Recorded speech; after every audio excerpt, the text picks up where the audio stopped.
Hello everyone, एक बार फिर स्वागत है आप सभी का अपने यूट्यूब चैनल पर। तो फ्रेंड, जैसा कि आप थंबनेल पे देख ही चुके हो, आज की इस वीडियो में हम डिस्कस करेंगे एचपीयू बीएड एंट्रांस 2023 के लिए एचपीजी के Hindi, English, math, national commission and committees on education, teaching aptitude, सभी सेक्शंस को आज हम एक ही वीडियो में एक बार क्विक रिवीजन करेंगे, क्विक डिस्कस करेंगे, जो आपको मेनली आपके कल होने वाले एग्ज़ाम एचपीयू बीएड एंट्रांस में आपको ये काफ़ी हेल्पफुल साबित होगी। ये वीडियो जो है, आज का जो सेशन है, काफ़ी इंपॉर्टेंट रहने वाला है। आपका ये क्विक रिवीजन होगा, क्विक डिस्कस करेंगे हम क्वेश्चंस को। इससे पहले हमने रिवीजन क्लासेस लगाई हैं हर सब्जेक्ट की अलग अलग से, तो वो अगर आपने नहीं देखी है तो आप प्लेलिस्ट में जाकर वो वीडियोज़ ज़रूर देख सकते हो।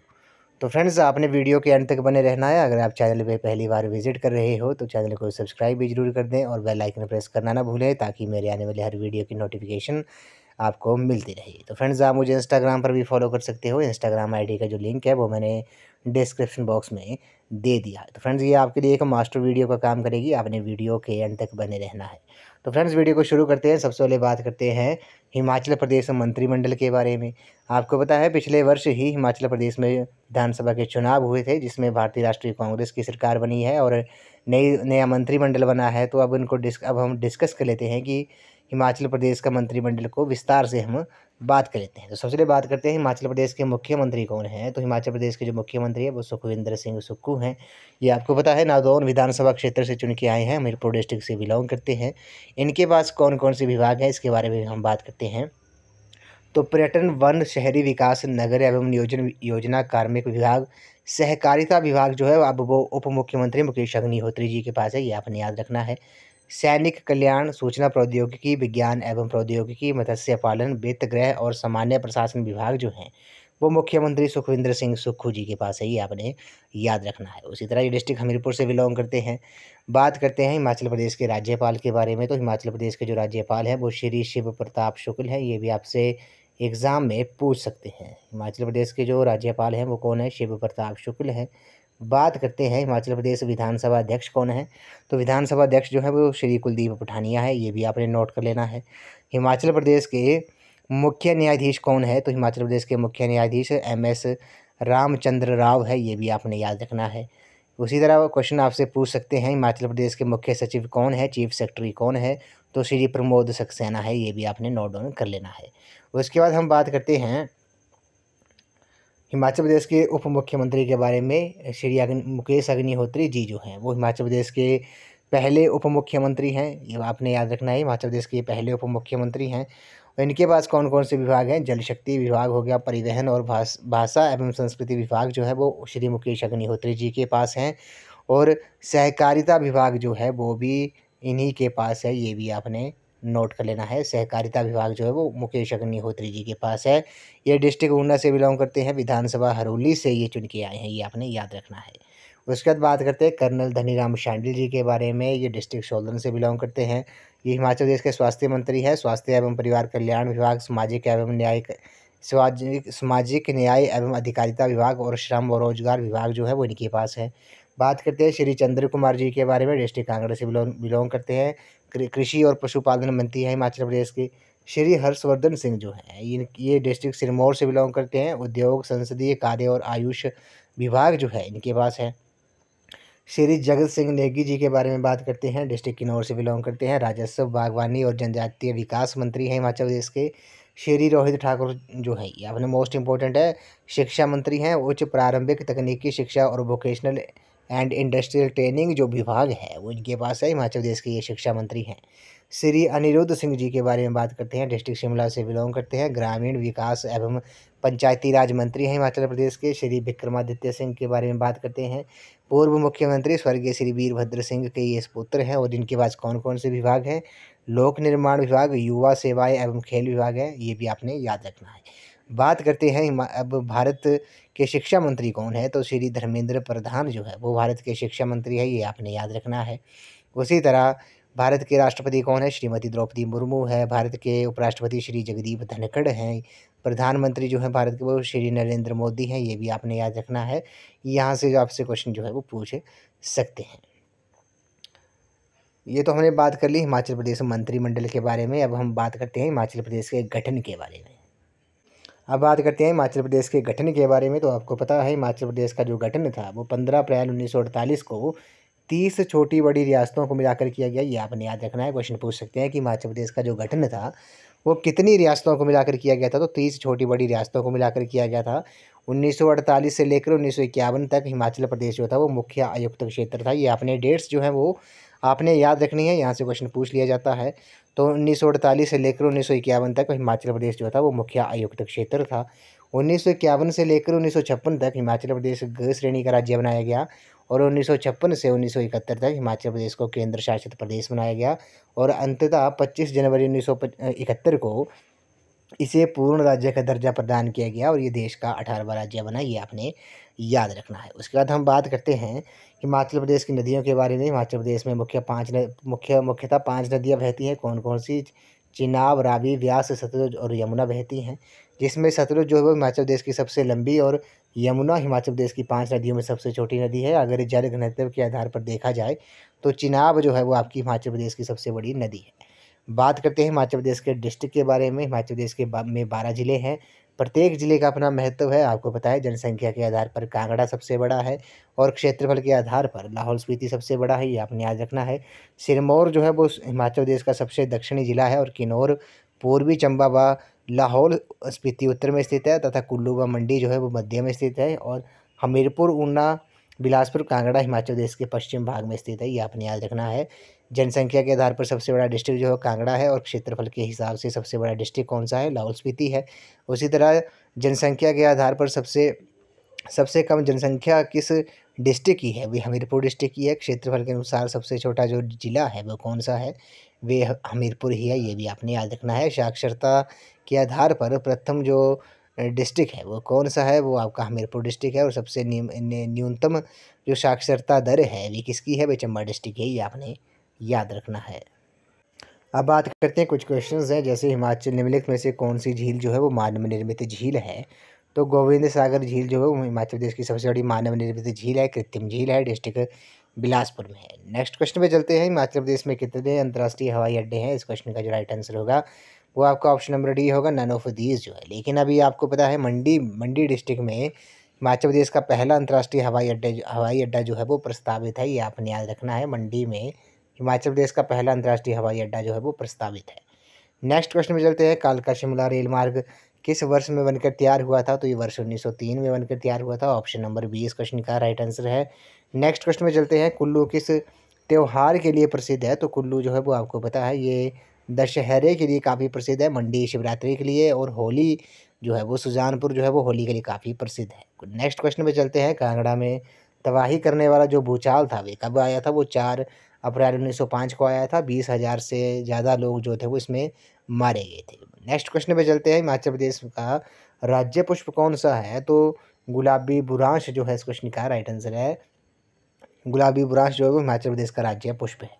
नेक्स्ट क्वेश्चन में चलते हैं। हिमाचल प्रदेश पथ परिवहन निगम HRTC जो था, हिमाचल रोड ट्रांसपोर्ट कॉर्पोरेशन, कब बना था? तो ये 2 अक्टूबर 1974 को इसका गठन हुआ था। ऑप्शन नंबर सी इस क्वेश्चन का राइट आंसर है। नेक्स्ट क्वेश्चन में चलते हैं। प्राचीन काल में कांगड़ा को किस नाम से जाना जाता था? तो नगरकोट के नाम से जाना जाता था, त्रिगर्त से भी जाना जाता था। अगला प्रश्न है। झांझर जो है वो हिमाचल प्रदेश के किस जिले का लोक नृत्य है? तो ये डिस्ट्रिक्ट चंबा का लोक नृत्य है। अगले प्रश्न में चलते हैं। इसमें बोला गया कि वर्तमान में हिमाचल प्रदेश उच्च न्यायालय के मुख्य न्यायाधीश कौन है? तो MS रामचंद्र राव है। ये आपने नोट डाउन कर लेना है। MS रामचंद्र राव जो है वो हिमाचल प्रदेश के वर्तमान में मुख्य न्यायाधीश हैं। अगले प्रश्न में चलते हैं। परशुराम ताल हिमाचल प्रदेश में कहाँ स्थित है? तो ये आपका रेणुका में है, डिस्ट्रिक्ट सिरमौर में। हिमाचल प्रदेश की सबसे लंबी नदी कौन सी है? सतलुज है। और जल घनत्व के अनुसार सबसे जो बड़ी नदी है वो जबकि चिनाब है। और इसके बाद हिमाचल प्रदेश की सबसे ऊंची चोटी कौन सी है? शिल्ला है, डिस्ट्रिक्ट किन्नौर में है। 7,026 मीटर जो है वो आपकी इसकी ऊंचाई है। अगले प्रश्न में चलते हैं। ऊपरी किन्नौर में नववर्ष जो है, नववर्ष के त्यौहार को क्या कहा जाता है? उसे लोसर कहा जाता है। ये आपने याद रखना है। अगले प्रश्न में चलते हैं। इसमें बोला गया कि भाखड़ा बांध जो है वो किस राज्य में स्थित है? भाखड़ा बांध आपको पता है हिमाचल प्रदेश में स्थित है, डिस्ट्रिक्ट बिलासपुर में। इसकी जो ऊंचाई है वे कितनी है? वो 226 मीटर है। ये आपने याद रखना है। अगले प्रश्न में चलते हैं। इसमें बोला गया कि बनारस किस नदी के किनारे स्थित है? तो ये गंगा नदी के किनारे स्थित है। कोलकाता जो है वो हुगली नदी के किनारे स्थित है और हैदराबाद जो है वो मूसी नदी के किनारे स्थित है और अयोध्या जो है वो सरयू नदी के किनारे स्थित है। नेक्स्ट क्वेश्चन पे चलते हैं। भुंतर हवाई अड्डा हिमाचल प्रदेश के किस जिले में स्थित है? ये कुल्लू डिस्ट्रिक्ट में है। और जुब्बरहट्टी जो हवाई अड्डा है वो डिस्ट्रिक्ट शिमला में है। और हिमाचल प्रदेश का सबसे बड़ा हवाई अड्डा गग्गल जो है वो डिस्ट्रिक्ट कांगड़ा में है। नेक्स्ट क्वेश्चन में चलते हैं। हिमाचल प्रदेश की एकमात्र ब्रॉड गेज रेलवे लाइन कौन सी है? तो ये आपकी ऊना है। ऑप्शन नंबर सी इस क्वेश्चन का राइट आंसर है। 33 किलोमीटर जो है इसकी जो लंबाई है। 1991 में तत्कालीन रेल मंत्री जन्नेश्वर मिश्र ने इसका उद्घाटन किया था। अगले प्रश्न में चलते हैं। चंबा का मिंजर मेला कब लगता है? अगस्त महीने में लगता है। ऑप्शन डी इस क्वेश्चन का राइट आंसर है। अगले प्रश्न में चलते हैं। नालदेहरा पिकनिक रिजॉर्ट जो है वो हिमाचल प्रदेश के किस जिले में स्थित है? तो ये डिस्ट्रिक्ट शिमला में है। ऑप्शन डी इस क्वेश्चन का राइट आंसर है। अगले प्रश्न में चलते हैं। हिमाचल प्रदेश के प्रथम मुख्यमंत्री कौन थे? तो डॉक्टर यशवंत सिंह परमार जो थे वो हिमाचल प्रदेश के प्रथम मुख्यमंत्री थे। नेक्स्ट क्वेश्चन में चलते हैं। इसमें बोला गया कि हिमाचल प्रदेश की कौन सी भाषा प्राचीन काल में टांगरी लिपि में लिखी जाती थी? तो चंबियाली जो है इस क्वेश्चन का राइट आंसर है। नेक्स्ट क्वेश्चन में चलते हैं। इसमें बोला गया कि कांगड़ा चित्रकारी कांगड़ा पेंटिंग जो पुस्तक है वे किसने लिखी है? वे एम.एस. रंधावा ने लिखी है। ऑप्शन नंबर डी इस क्वेश्चन का राइट आंसर है। क्वेश्चन नंबर 10 पे चलते हैं। हिमाचल प्रदेश का राज्य पक्षी कौन सा है? तो जुजुराना जो है वो हिमाचल प्रदेश का राज्य पक्षी है। अगले प्रश्न में चलते हैं। हिमाचल प्रदेश के वर्तमान राज्यपाल कौन हैं? तो ये आपको पता है शिव प्रताप शुक्ल जो है वो हिमाचल प्रदेश के राज्यपाल है प्रेजेंट में। ये आपने याद रखना है। क्वेश्चन आपसे एग्जाम में पूछ सकते हैं। नेक्स्ट क्वेश्चन में चलते हैं। पौंग बांध के बनने से कौन सा स्थान जो था वो डूब गया था? ये काफ़ी इंपॉर्टेंट क्वेश्चन है। तो देहरा गोपीपुर जो था वो पौंग बांध के बनने से ये जो स्थान था वो डूब गया था। नेक्स्ट क्वेश्चन में चलते हैं। इसमें बोला गया कि निम्नलिखित में से कौन सी नदी हिमाचल प्रदेश से होकर नहीं बहती है? तो गंगा जो है इस क्वेश्चन का राइट आंसर है। अगले प्रश्न में चलते हैं। सतलुज नदी तिब्बत से हिमाचल प्रदेश में किस स्थान से प्रवेश करती है? तो सतलुज नदी जो है तिब्बत से हिमाचल प्रदेश में किस स्थान से प्रवेश करती है? ये शिपकी स्थान से प्रवेश करती है। नेक्स्ट क्वेश्चन में चलते हैं। निम्नलिखित में से कौन सा स्थान हिमाचल प्रदेश का गुलमर्ग कहलाता है? तो खजियार को हिमाचल प्रदेश का गुलमर्ग कहा जाता है। डिस्ट्रिक्ट चंबा में है ये। उसके बाद बात करते हैं। हिमाचल प्रदेश का मंडी जिला जो है वो प्रसिद्ध है किसके लिए? शिवरात्रि के लिए है। ऑप्शन नंबर सी इस क्वेश्चन का राइट आंसर है। नेक्स्ट क्वेश्चन में चलते हैं। बगलामुखी मंदिर जो है वो स्थित है कहाँ पर है? वो बनखंडी कांगड़ा में है। ऑप्शन नंबर बी जो है इस क्वेश्चन का करेक्ट आंसर है। नेक्स्ट क्वेश्चन में चलते हैं। प्रसिद्ध तिरुपति मंदिर जो है वो किस राज्य में स्थित है? ये आंध्र प्रदेश में है। ये आपने याद रखना है। उसी तरह जवाहर सुरंग जो है वो किस राज्य में स्थित है? तो ये आपको पता है जम्मू कश्मीर में है। अब जम्मू कश्मीर अब एक स्टेट नहीं है, अब एक ये केंद्र शासित प्रदेश है। उसी तरह बात करते हैं। भारत की विधिज्ञ परिषद ने कानूनी शिक्षा की आयु सीमा किस आयु तक निर्धारित की है? तो ये 25 वर्ष तक निर्धारित की है। ये आपने याद रखना है। नेक्स्ट क्वेश्चन में चलते हैं। बात करते हैं कि एशिया का सबसे पुराना व सबसे बड़ा बौद्ध मठ जो है वो कहाँ पर स्थित है? तो वो तवांग अरुणाचल प्रदेश में है। ऑप्शन नंबर ए इस क्वेश्चन का राइट आंसर है। नेक्स्ट क्वेश्चन में चलते हैं। लोकसभा की प्रथम महिला अध्यक्ष कौन थी? तो श्रीमती मीरा कुमार थी। ये आपने याद रखना है। नेक्स्ट क्वेश्चन में चलते हैं। इसमें बोला गया कि नूरपुर रियासत की जो स्थापना थी वो किसने की थी? वे जेठपाल ने की थी। ऑप्शन नंबर ए इस क्वेश्चन का राइट आंसर है। नेक्स्ट क्वेश्चन में चलते हैं। हिमाचल प्रदेश की किस नदी को स्थानीय लोग दुख की नदी कहते हैं? तो स्वां नदी को, ये डिस्ट्रिक्ट ऊना में बहती है। इस नदी को स्थानीय लोग जो है वो दुख की नदी कहते हैं। नेक्स्ट क्वेश्चन में चलते हैं। हिमाचल प्रदेश के पहले उपराज्यपाल कौन थे? तो मेजर जनरल हिम्मत सिंह जो थे वो हिमाचल प्रदेश के पहले उपराज्यपाल थे। नेक्स्ट क्वेश्चन है। प्रथम विश्व युद्ध के दौरान किस हिमाचली ने विक्टोरिया क्रॉस जीता था? तो ये जमादार लाला राम ने जीता था। अगले प्रश्न में चलते हैं। सतलुज नदी का वैदिक नाम क्या है? तो सतलुज नदी का वैदिक नाम शतुद्री है। हिमाचल प्रदेश के किस जिले में खोखन अभयारण्य जो है वो स्थित है? ये डिस्ट्रिक्ट कुल्लू में है। नेक्स्ट क्वेश्चन में चलते हैं। शिमला आने वाले हिमाचल प्रदेश भारत के पहले गवर्नर जनरल कौन थे? तो वो लॉर्ड एमर्स थे। हिमाचल प्रदेश का राज्य दिवस कौन सा है? तो 15 अप्रैल जो है वो हिमाचल प्रदेश का राज्य दिवस है। नेक्स्ट क्वेश्चन में चलते हैं। हिमाचल प्रदेश के किस जिले में ऊहल जल विद्युत परियोजना है? तो ये डिस्ट्रिक्ट मंडी में है, ब्यास नदी के ऊपर है। हिमाचल प्रदेश के कांगड़ा जिले में अंगोरा खरगोश फार्म जो है वह कहाँ पे स्थित है? वह कंडवाड़ी में है। हिमाचल प्रदेश के कांगड़ा जिले में किस स्थान पर जखनी देवी मंदिर है? तो ये चांदपुर में है। ऑप्शन नंबर डी इस क्वेश्चन का राइट आंसर है। नेक्स्ट क्वेश्चन में चलते हैं। इसमें बोला गया कि सूरजताल झील जो है वे किस जिले में स्थित है? तो सूरजताल झील जो है वो डिस्ट्रिक्ट लाहौल स्पीति में है। ऊना जिले में पीर निगाह मेला किस स्थान पर मनाया जाता है? तो ये बसोली में मनाया जाता है। न्यूमिज्मेटिक्स हिस्ट्री ऑफ हिमाचल प्रदेश पुस्तक के जो लेखक है वे कौन है? वे PL गुप्ता हैं। नेक्स्ट क्वेश्चन में चलते हैं। हिमाचल प्रदेश के राज्य पशु के रूप में किसे पहचाना जाता है? तो ये हिम तेंदुआ बर्फानी तेंदुआ को जाना जाता है। नेक्स्ट क्वेश्चन में चलते हैं। इसमें बोला गया है कि अगले प्रश्न में बोला गया कि रोंगटोंग हाइड्रो प्रोजेक्ट हिमाचल प्रदेश के किस जिले में स्थित है? डिस्ट्रिक्ट लाहौल स्पीति में है, शोंगटोंग किन्नौर में है। नेक्स्ट क्वेश्चन है हिमाचल प्रदेश का झांझर नृत्य किस जिले से संबंधित है? डिस्ट्रिक्ट चंबा से है। अगले प्रश्न में चलते हैं। इसमें बोला गया कि भारत के कौन से राज्य हिमाचल प्रदेश के साथ सीमा बांटते हैं? तो J&K, हरियाणा, पंजाब और उत्तर प्रदेश और उत्तराखंड जो है वो आपके हिमाचल प्रदेश के साथ सीमा बांटते हैं। नेक्स्ट क्वेश्चन में चलते हैं। इसमें बोला गया कि हिमाचल प्रदेश का राज्य पुष्प का नाम बताइए। तो गुलाबी बुरांस है, ये आपने याद रखना है। नेक्स्ट क्वेश्चन में चलते हैं। हिमाचल प्रदेश के प्रथम राज्यपाल कौन थे? श्री एस चक्रवर्ती थे। गेफांग ग्लेशियर जो है वो कहाँ पर है? वो लाहौल स्पीति में है। इसे लाहौल का मणिमहेश भी कहा जाता है। अगले प्रश्न में चलते हैं। कोटखाई को किस वर्ष ब्रिटिश साम्राज्य में मिलाया गया था? तो 1846 में मिलाया गया था। अगले प्रश्न में चलते हैं। इसमें बोला गया पहाड़ी भाषा किस लिपि में लिखी जाती है? तो टांकरी में लिखी जाती है। किस व्यक्ति ने 1863 में शिमला को गर्मियों की राजधानी बना दिया था? तो इस क्वेश्चन का जो राइट आंसर है वो आपका ऑप्शन नंबर बी है, जॉन लॉरेंस जो है इस क्वेश्चन का राइट आंसर है।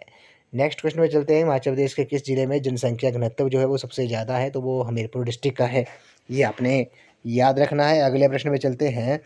चिनाब नदी का उद्गम स्थल कहाँ पर स्थित है? तो चिनाब नदी का जो उद्गम स्थल है वो बाराराचा दर्रा है। अगले प्रश्न में चलते हैं। जन विश्वास के अनुसार सतुद्री नामक नदी को मानसरोवर झील से हिमाचल प्रदेश में लाने का श्रेय किसे जाता है? तो वो बाणासुर को जाता है। अगले प्रश्न में चलते हैं। इसमें बोला गया कि गिरी और पब्बर निम्नलिखित में से कौन सी सहायक नदियाँ किसकी सहायक नदियाँ हैं? तो ये यमुना की हैं, ऑप्शन बी इस क्वेश्चन का राइट आंसर है। नेक्स्ट क्वेश्चन में चलते हैं। निम्नलिखित में से किस जिले में चंद्रताल झील जो है वो स्थित है? तो लाहौल स्पीति में है। हिमाचल प्रदेश में पशु चिकित्सा महाविद्यालय जो है वो कहाँ स्थित है? पालमपुर डिस्ट्रिक्ट कांगड़ा में है। निम्नलिखित में से कौन सी मानव निर्मित झील है? तो गोविंद सागर जो है वो मानव निर्मित झील है। नेक्स्ट क्वेश्चन में चलते हैं। वर्तमान में हिमाचल प्रदेश के राज्यपाल कौन है? तो शिव प्रताप शुक्ल हैं। अगले प्रश्न में चलते हैं। इसमें अपने जोड़ा जो है वो अपने कौन सा जोड़ा जो है वो बेमेल है? तो आपको पता है अल्पाइन चारागाह जो है वो ऊना में नहीं पाए जाते हैं। हिमाचल प्रदेश में एम्स जो है वो कहाँ स्थित है? वो बिलासपुर में है। विश्व प्रसिद्ध रूमाल चंबा का है। छोटी काशी के रूप में मंडी को जाना जाता है, ये आपने याद रखना है। अगले प्रश्न में चलते हैं। निम्नलिखित में हिमाचल प्रदेश का राज्य पशु कौन सा है? तो बर्फानी तेंदुआ हिमाचल प्रदेश का राज्य पशु है।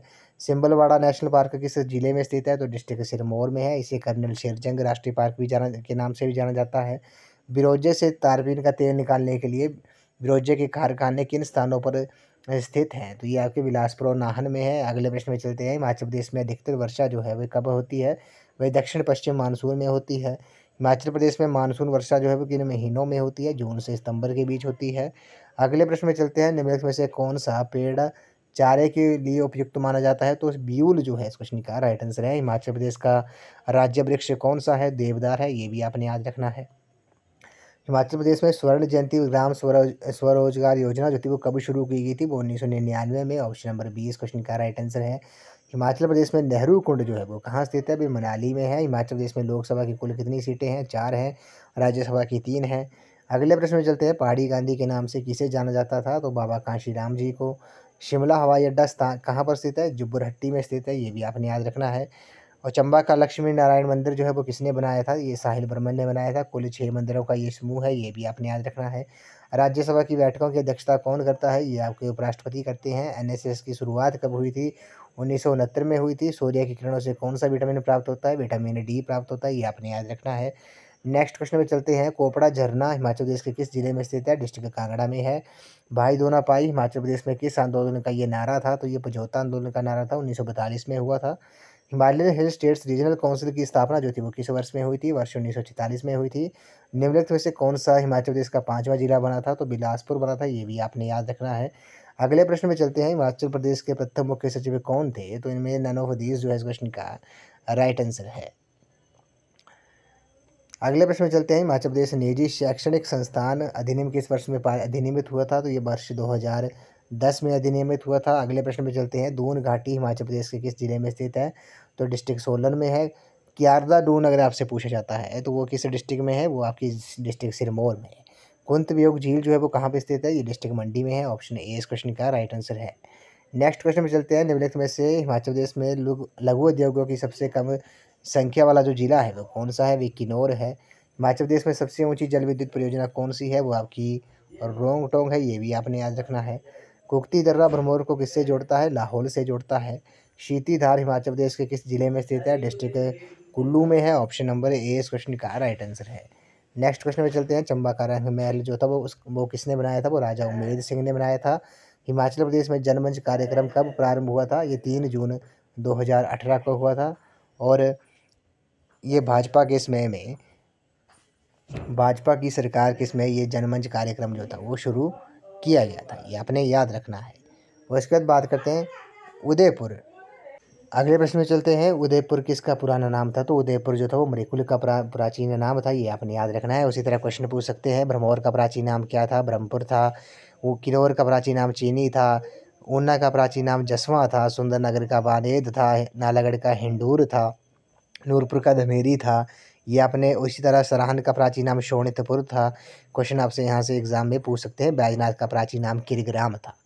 अगले प्रश्न में चलते हैं। दारन घाटी अभयारण्य जो है वो किस जिले में स्थित है? तो डिस्ट्रिक्ट शिमला में है, ऑप्शन बी इस क्वेश्चन का राइट आंसर है। अगले प्रश्न में चलते हैं। वैदिक काल में किस नदी को पुरुषणी के नाम से जाना जाता था? तो वो रावी नदी को जाना जाता था।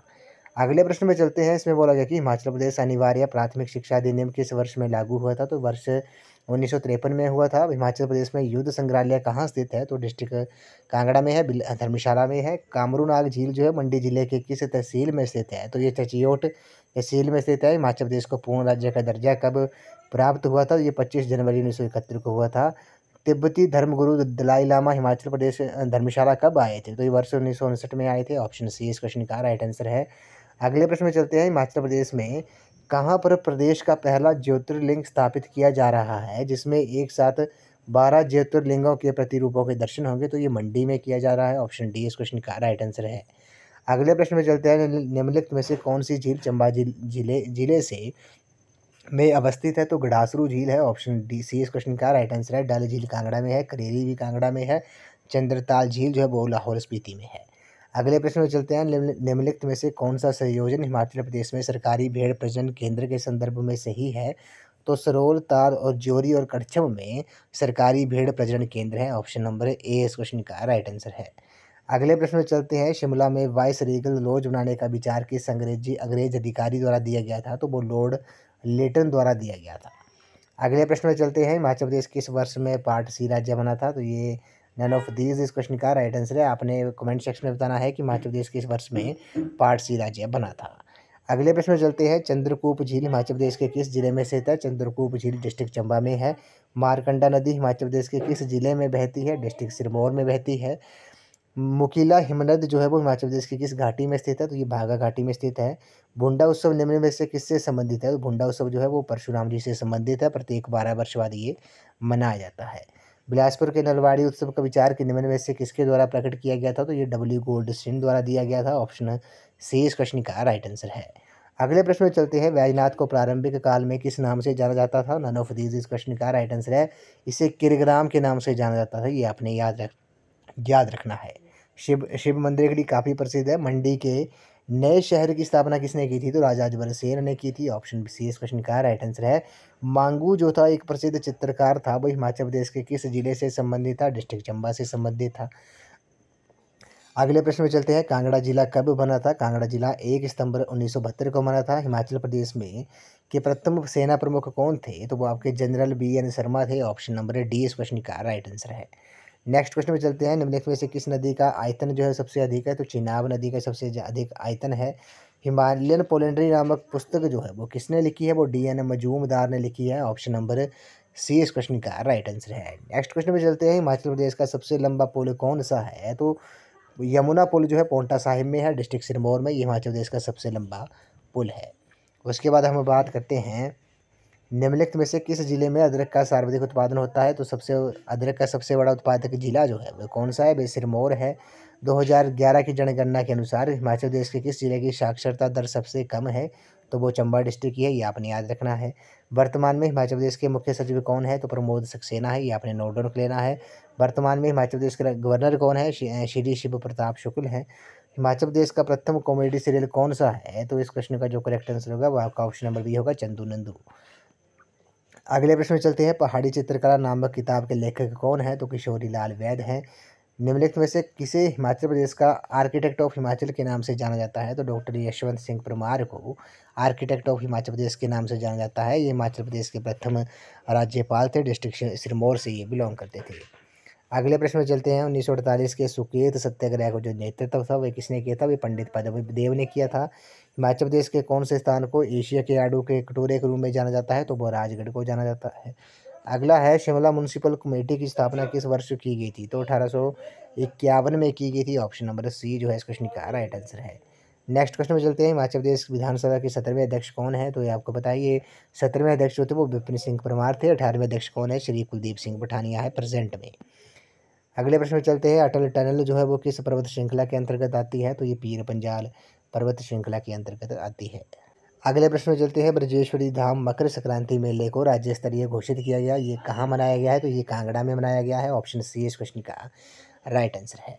नेक्स्ट क्वेश्चन में चलते हैं। कुफरी निम्न में से किसके नज़दीक है? तो कुफरी शिमला के नज़दीक है। विश्व में सबसे पुराने लोकतंत्र के नाम से प्रसिद्ध मलाणा नामक स्थान किस जिले में स्थित है? डिस्ट्रिक्ट कुल्लू में है। चोलंग चोटी जो है वो हिमाचल प्रदेश के किस जिले में है? तो ये डिस्ट्रिक्ट कांगड़ा में है। ऑप्शन नंबर डी इस क्वेश्चन का राइट आंसर है। हिमाचल प्रदेश के बिलासपुर में नलवाड़ी मेला किस महीने में मनाया जाता है? तो ये मार्च के महीने में मनाया जाता है। झांझर किस जिले का प्रसिद्ध नृत्य है? ये चंबा का है। ऑप्शन ए इस क्वेश्चन का राइट आंसर है। अगले प्रश्न में चलते हैं। प्राचीन काल में किरग्राम किस स्थान को कहा जाता था? तो किरग्राम के नाम से बैजनाथ को जाना जाता था। शोणितपुर का नया नाम क्या है? सराहन है। हिंडूर किसका प्राचीन नाम था? ये नालागढ़ का था। कुल्लू रियासत का प्राचीन नाम क्या था? कुल्लू था। डमेरी किसका नाम था प्राचीन? ये नूरपुर का था। उससे आपसे क्वेश्चन आपसे एग्जाम में पूछ सकते हैं, जैसे शांता कुमार द्वारा जो लिखी गई पुस्तकें हैं वे कौन कौन सी हैं? लाजो होगी, धरती है बलिदान की, हिमालय हिमालय पर लाल छाया होगी, राजनीति की शतरंज जो पुस्तक है वो भी शांता कुमार जी ने लिखी है। पहाड़ वे गाने नहीं होंगे, ये पुस्तक भी शांता कुमार जी ने लिखी है, ये भी आपने याद रखनी है। अगले प्रश्न में चलते हैं। इसमें बोला गया कि ऊना जिले की पहाड़ियों को किस नाम से जाना जाता है? शिवालिक के नाम से जाना जाता है। 16 सिंगी धार हिमाचल प्रदेश के किस जिले में है? हमीरपुर में है। हाथीधार किन जिलों की सीमा बनाती है? चंबा और कांगड़ा की मध्य बनाती है। रियो फर्गियल चोटी जो है वो किस पर्वत श्रृंखला पर स्थित है? जास्कर में है। शिमला नगर के दक्षिण में कौन सी पर्वत चोटी है? चूड़धार चोटी है। कांगड़ा घाटी किस पर्वत श्रृंखला की तलहटी में स्थित है? तो ये धौलाधार इस क्वेश्चन का राइट आंसर होगा। हिमाचल प्रदेश को मैदानों से पृथक करने वाली पर्वत श्रृंखला कौन सी है? शिवालिक है। धौलाधार पर्वत श्रृंखला किस तीर्थ स्थान के पास बृहद हिमालय पर्वत श्रृंखला से पृथक होती है? तो वो बद्रीनाथ से। चोलंग चोटी जो है वो किस पर्वत चोटी में स्थित है? धौलाधार में है। पीर पंजाल पर्वत श्रृंखला जो है वो किस जिले में है? तो ये आपकी चंबा में है। शिमला और सिरमौर के बीच कौन सी पर्वत चोटी है? ये चूड़धार है। चूड़धार की समुद्र तल से ऊंचाई कितनी है? 3647 मीटर है। हिमाचल प्रदेश की निची पहाड़ियों को क्या कहा जाता है? शिवालिक कहा जाता है। सिंगरीला पर्वत चोटी किस जिले में स्थित है? लाहौल स्पीति में है। सिकंदर धार से कौन सा मुस्लिम शासक संबंधित है? तो सिकंदर लोदी आपने याद रखना है। श्रीखंड पर्वत चोटी किस जिले से में स्थित है? तो ये कुल्लू में है, कुल्लू से है। कुल्लू में है। इंद्रासन पर्वत चोटी कहाँ है? ये कुल्लू डिस्ट्रिक्ट में है। हिमाचल प्रदेश की कौन सी पहाड़ियाँ चोस का निर्माण करती है? तो शिवालिक पहाड़ियाँ जो है वो चोस का निर्माण करती है। धौलाधार पर्वत श्रेणी कहाँ से आरंभ होती है? ये बद्रीनाथ उत्तराखंड से प्रारंभ होती है। धौलाधार का उत्तरी सिरा किससे जुड़ा हुआ है? तो बड़ा भंगाल की पर्वत ग्रंथि से जुड़ा हुआ है। धौलाधार पर्वत श्रेणी की औसत ऊंचाई कितनी है? 4050 मीटर है। रियो फार्गियल चोटी की ऊंचाई कितनी है? 6791 मीटर है। देव टिब्बा जो है वो 6001 मीटर और किन्नर कैलाश की जो ऊंचाई है वो 6500 मीटर है। मुरगला चोटी जो है वो किस जिले में स्थित है? ये डिस्ट्रिक्ट लाहौल स्पीति में है। हाटू शिखर जो है वो किस पर्यटक स्थल के समीप है? तो ये नारकंडा पर्यटक स्थल के समीप स्थित है, ये आपने याद रखना है। उसी तरह बात करते हैं कांगड़ा भरमौर सीमा पर कौन सा दर्रा है? इंद्रहार दर्रा है। चिनाब नदी किस दर्रे के पास से निकलती है? बारालाचा से। साच दर्रा चीनी और चोबिया दर्रा जो है वो किस जिले में है? ये डिस्ट्रिक्ट चंबा में है। उसी तरह किस दर्रे को चौराहे का मिलाने वाला दर्रा कहते हैं? तो वो बारालाचा दर्रे को कहते हैं। जलोड़ी दर्रा कहाँ है? सिराज कुल्लू में है। कुक्ती दर्रा चंबा में है। कुंजुम दर्रा किस घाटी में है? किस घाटी के लिए रास्ता बनाता है? स्पीति घाटी के लिए। रोहतांग दर्रा किस पर्वत श्रृंखला के बीच से जाता है? तो पीर पंजाल। कांगला क्या है? तो कांगड़ा एक दर्रा है, ये आपने याद रखना है। हिमाचल प्रदेश के 4 दर्रों में से कौन सा सबसे ऊंचा है? तो इसमें परांगला जो है सबसे ऊंचा दर्रा है। मनाली और लेह को जोड़ने वाली सड़क हिमाचल प्रदेश के किस दर्रे से होकर गुजरती है? तो वे रोहतांग दर्रे से होकर गुजरती है। तामसर दर्रा जो है वो किस जिले में पड़ता है? डिस्ट्रिक्ट कांगड़ा में पड़ता है। रोहतांग का अर्थ क्या है? लाशों का ढेर। कुंजुम दर्रे की ऊंचाई कितनी है? 4520 मीटर है। दुलची दर्रा किस जिले में स्थित है? कुल्लू में है। बारालाचा दर्रा किस जिले में स्थित है? लाहौल स्पीति में है। लाहौल और स्पीति को जोड़ने वाला सबसे ऊंचा पहाड़ी दर्रा कौन सा है? कुंजुमला दर्रा है, ये आपने याद रखना है। उसी तरह बात करते हैं, बड़ा बंगाल व कांगड़ा जिला के अन्य भागों के बीच कौन सा पास जो है वो स्थित है? वो तामसर पास है। और रोहतांग का प्राचीन नाम क्या था? वो भृगुतुंग था। कौन सा दर्रा पांगी को चंबा से जोड़ता है? साच दर्रा। कांगड़ा दर्रा जो है वो 5248 मीटर है। ऊंचाई है। बारालाचा की 4512, प्रांगला दर्रा की 5548, पिन पार्वती दर्रा जो है वो 4802 मीटर ऊंचाई पर स्थित है। उसी तरह बात करते हैं, कौन से दर्रे लाहौल स्पीति को अन्य भागों से जोड़ते हैं? तो रोहतांग हो गया, कुंजुम हो गया और बारालाचा हो गया। उसी तरह कांगड़ा और बड़ा बंगाल के बीच कौन सा दर्रा स्थित है? तो वो तामसर है। मंडी और कुल्लू के बीच में कौन सा दर्रा है? वो दुलची दर्रा है। लाहौल और भरमौर के मध्य कौन सा दर्रा है? ये चोबिया दर्रा है, ये भी आपने याद रखना है। अब हम क्वेश्चन डिस्कस करते हैं। ये तो हमने मेनली HPGK के जो क्वेश्चन थे इंपॉर्टेंट वो हमने डिस्कस कर लिए। हमने प्रीवियस वीडियो में रिवीजन सीरीज़ में आपको HPGK के और भी क्वेश्चंस मिल जाएंगे। अगर आपने वो वीडियो देखनी है तो आप वो रिवीजन क्लास 2 में देख सकते हो। वहाँ पर आपको HPGK जो है वो मैंने और भी मोस्टली इंपॉर्टेंट और जो इंपॉर्टेंट क्वेश्चन थे वो भी हमने डिस्कस किए हैं। अब हम बात करते हैं सौरमंडल के कुछ महत्वपूर्ण तथ्यों के बारे में। आपको पता है सौरमंडल में ग्रहों की संख्या जो है वो 8 है। अब इम्पोर्टेंट फैक्ट हम डिस्कस कर लेते हैं। जैसे सबसे बड़ा ग्रह जो है वो कौन सा है? वो बृहस्पति है। सबसे छोटा ग्रह जो है वो आपका बुध है। पृथ्वी का जो एकमात्र उपग्रह है वह चंद्रमा है। सूर्य से सबसे निकट निकट जो ग्रह है वो आपका बुध है। और सूर्य से सबसे दूर जो स्थित ग्रह है वो आपका वरुण है, ये आपने याद रखना है। पृथ्वी के सबसे निकट ग्रह जो है वो आपका शुक्र है। सबसे अधिक चमकीला जो ग्रह है वह आपका कौन सा है? वह शुक्र है। सबसे अधिक चमकीला तारा जो है वो साइरस है। सबसे अधिक उपग्रहों वाला जिला जो है वो बृहस्पति है। सबसे अधिक ठंडा ग्रह जो है वो आपका वरुण है। सबसे अधिक भारी ग्रह जो है वो आपका बृहस्पति है, ये आपने याद रखना है। रात्रि में लाल दिखाई देने वाला जो ग्रह है वह आपको कौन सा है? मंगल है। सौरमंडल का सबसे बड़ा जो उपग्रह है वो आपका गैनीमेड है। सौरमंडल का सबसे छोटा उपग्रह जो है वो आपका डिमोस है। नीला ग्रह ब्लू प्लैनेट पृथ्वी को कहा जाता है। भोर का तारा सांझ का तारा जो है वो शुक्र ग्रह को कहा जाता है। इवनिंग स्टार मॉर्निंग स्टार पृथ्वी की बहन जो है या शुक्र को कहा जाता है। और सौंदर्य का देव जो है वो भी शुक्र को कहा जाता है। ग्रीन प्लैनेट हरा ग्रह जो है वो आपका किसे कहा जाता है? वो अरुण को कहा जाता है। विशाल लाल धब्बे वाला जो ग्रह है वो आपका बृहस्पति को कहा जाता है। क्वेश्चन पूछ सकते हैं कि सबसे सौरमंडल का सबसे गर्म ग्रह कौन सा है? तो सबसे जो गर्म ग्रह है वो आपका शुक्र है, ये आपने याद रखना है। अगले प्रश्न में चलते हैं। ऋतुओं के आधार पर फसलों के वर्गीकरण के बारे में बात करते हैं। रबी की फसलें कौन सी होती हैं? ये अक्टूबर नवंबर में बोई जाती हैं। मार्च अप्रैल में काटी जाती हैं, जैसे गेहूं, चना, मटर, सरसों, ये आपकी रबी की फसलें हैं। खरीफ की फसलें कौन सी होती हैं? खरीफ की फसलें ये जून जुलाई में बोई जाती हैं और नवंबर दिसंबर में काट ली जाती हैं, जैसे धान, गन्ना, तिलहन, ज्वार, बाजरा, मक्का। उसी तरह जायद फसलें कौन सी होती हैं? जायद फसलें मई जून में बोई जाती हैं और जुलाई अगस्त में काट ली जाती हैं, जैसे राई, मक्का, ज्वार हो गया।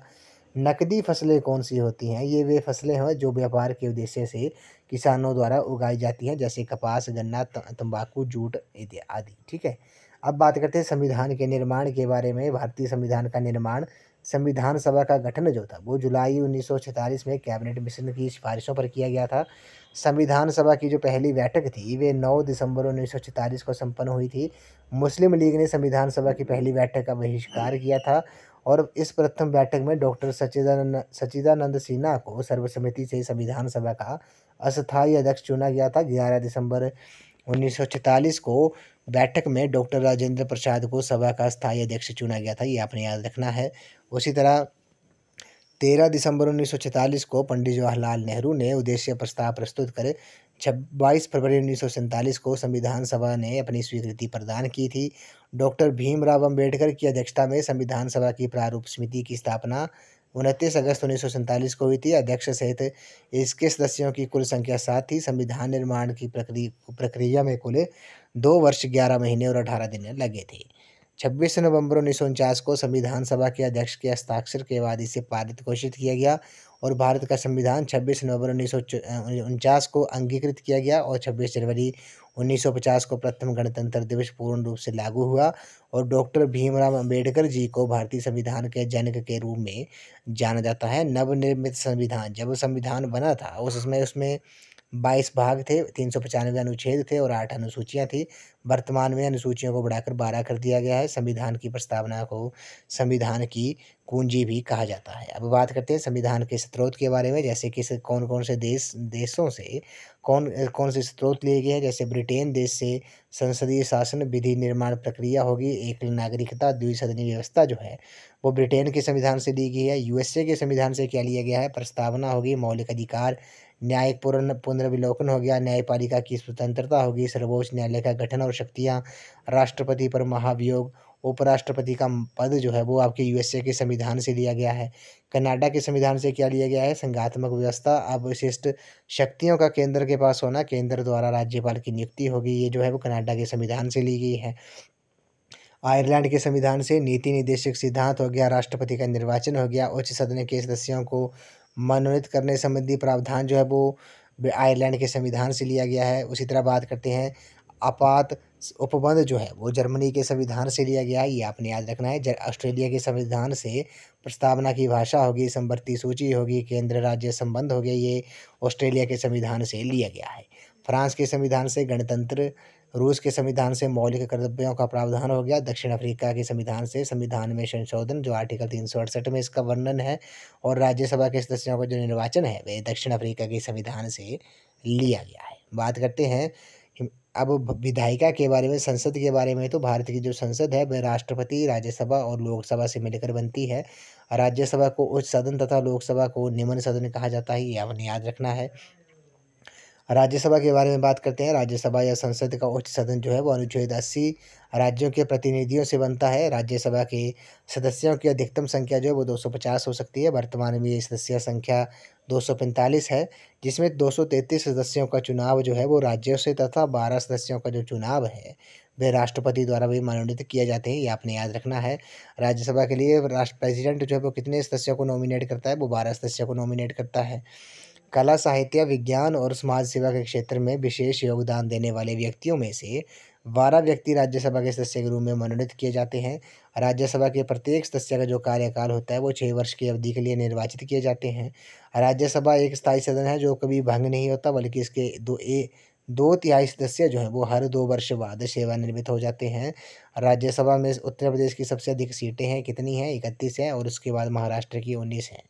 राज्यसभा सदस्य की जो प्रमुख योग्यताएं हैं वे क्या हैं, उम्मीदवार भारत का नागरिक होना चाहिए, उसकी आयु 30 वर्ष होनी चाहिए, वे केंद्र तथा, ये आपने याद रखना है, वे केंद्र तथा राज्य सरकार के किसी लाभ के पद पर कार्यरत नहीं होना चाहिए। बात करते हैं लोकसभा के बारे में। तो लोकसभा संसद का प्रथम या निम्न सदन, लोकसभा जो है संसद का प्रथम या निम्न सदन इसके कहा जाता है, जिसकी अध्यक्षता करने के लिए एक अध्यक्ष होता है। संविधान में लोकसभा की अधिकतम सदस्य संख्या जो है वो 552 निर्धारित की गई है। लोकसभा अध्यक्ष प्रेजेंट में कौन है, ओम बिड़ला है, ये भी आपने याद रखना है। वर्तमान में लोकसभा की सदस्य संख्या जो है वो 545 है।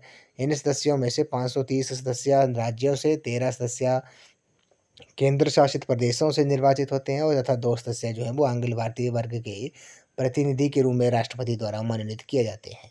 लोकसभा के सदस्यों का चुनाव गुप्त मतदान के द्वारा वयस्क मताधिकार प्रणाली के आधार पर होता है। लोकसभा का अधिकतम कार्यकाल 5 वर्ष के लिए होता है। लोकसभा सदस्य की प्रमुख योग्यताएं जो है वो निम्नलिखित हैं। जैसे भी भारत का नागरिक होना चाहिए, उसकी आयु 25 वर्ष या इससे अधिक होनी चाहिए, वे भारत सरकार अथवा किसी राज्य सरकार के अंतर्गत वे किसी लाभ के पद पर नहीं होना चाहिए, ये आपने याद रखना है। उसके बाद बात करते हैं योजना आयोग के बारे में। भारत में योजना आयोग का जो गठन था वो नियोगी समिति की सिफारिश पर 15 मार्च 1950 को किया गया था।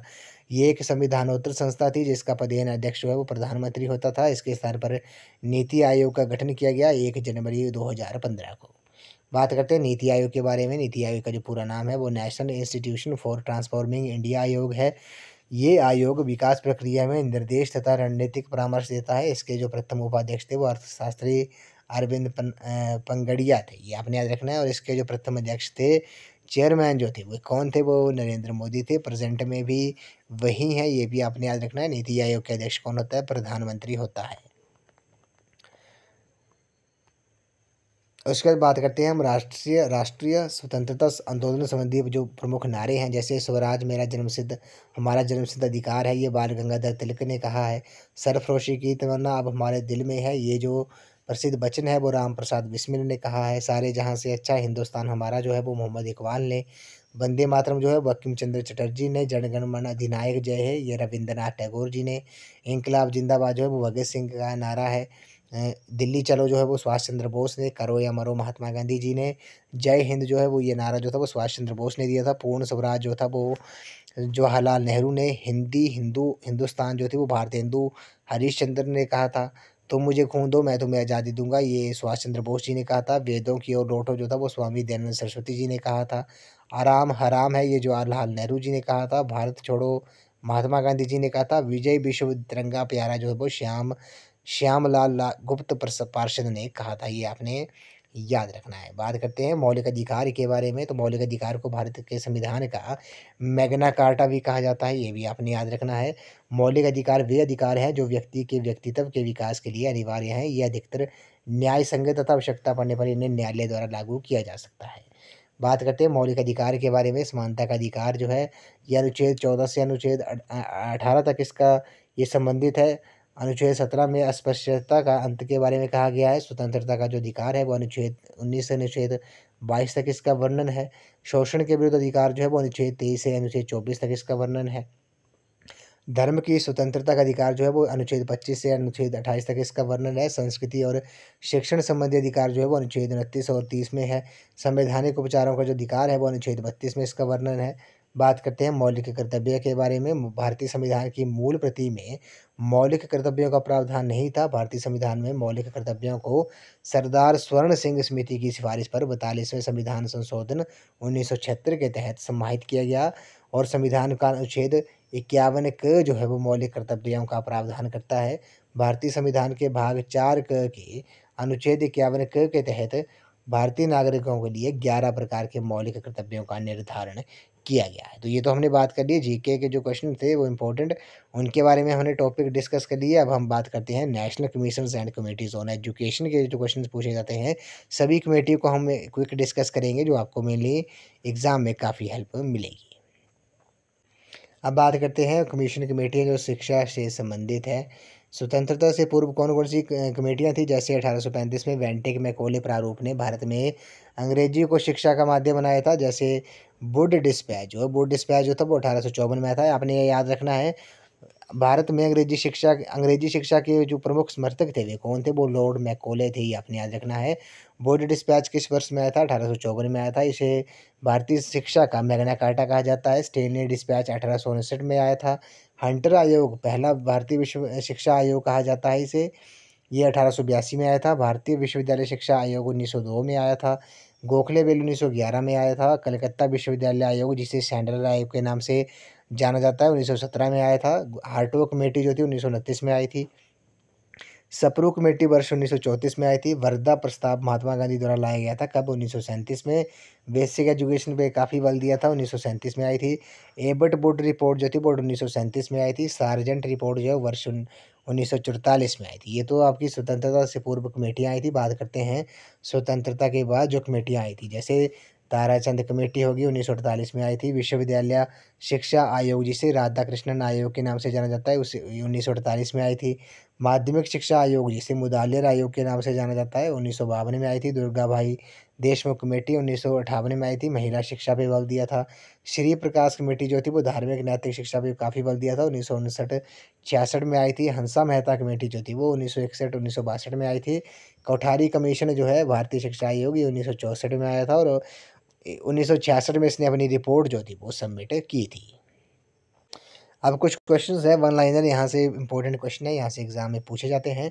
बात करते हैं एनसीईआरटी के बारे में। तो एनसीईआरटी आपको पता है राष्ट्रीय शैक्षिक अनुसंधान और प्रशिक्षण परिषद। एनसीईआरटी की फुल फॉर्म क्या है, national council of education research and training का जो गठन था वो 1 सितंबर 1961 को मानव संसाधन विकास मंत्रालय द्वारा किया गया था। मानव संसाधन विकास मंत्रालय को अब मिनिस्ट्री ऑफ एजुकेशन के नाम से जाना जाता है, ये आपने याद रखना है। सीबीएसई के बारे में बात करते हैं। Central board of secondary education का जो गठन था वो वर्ष 1929 में किया गया।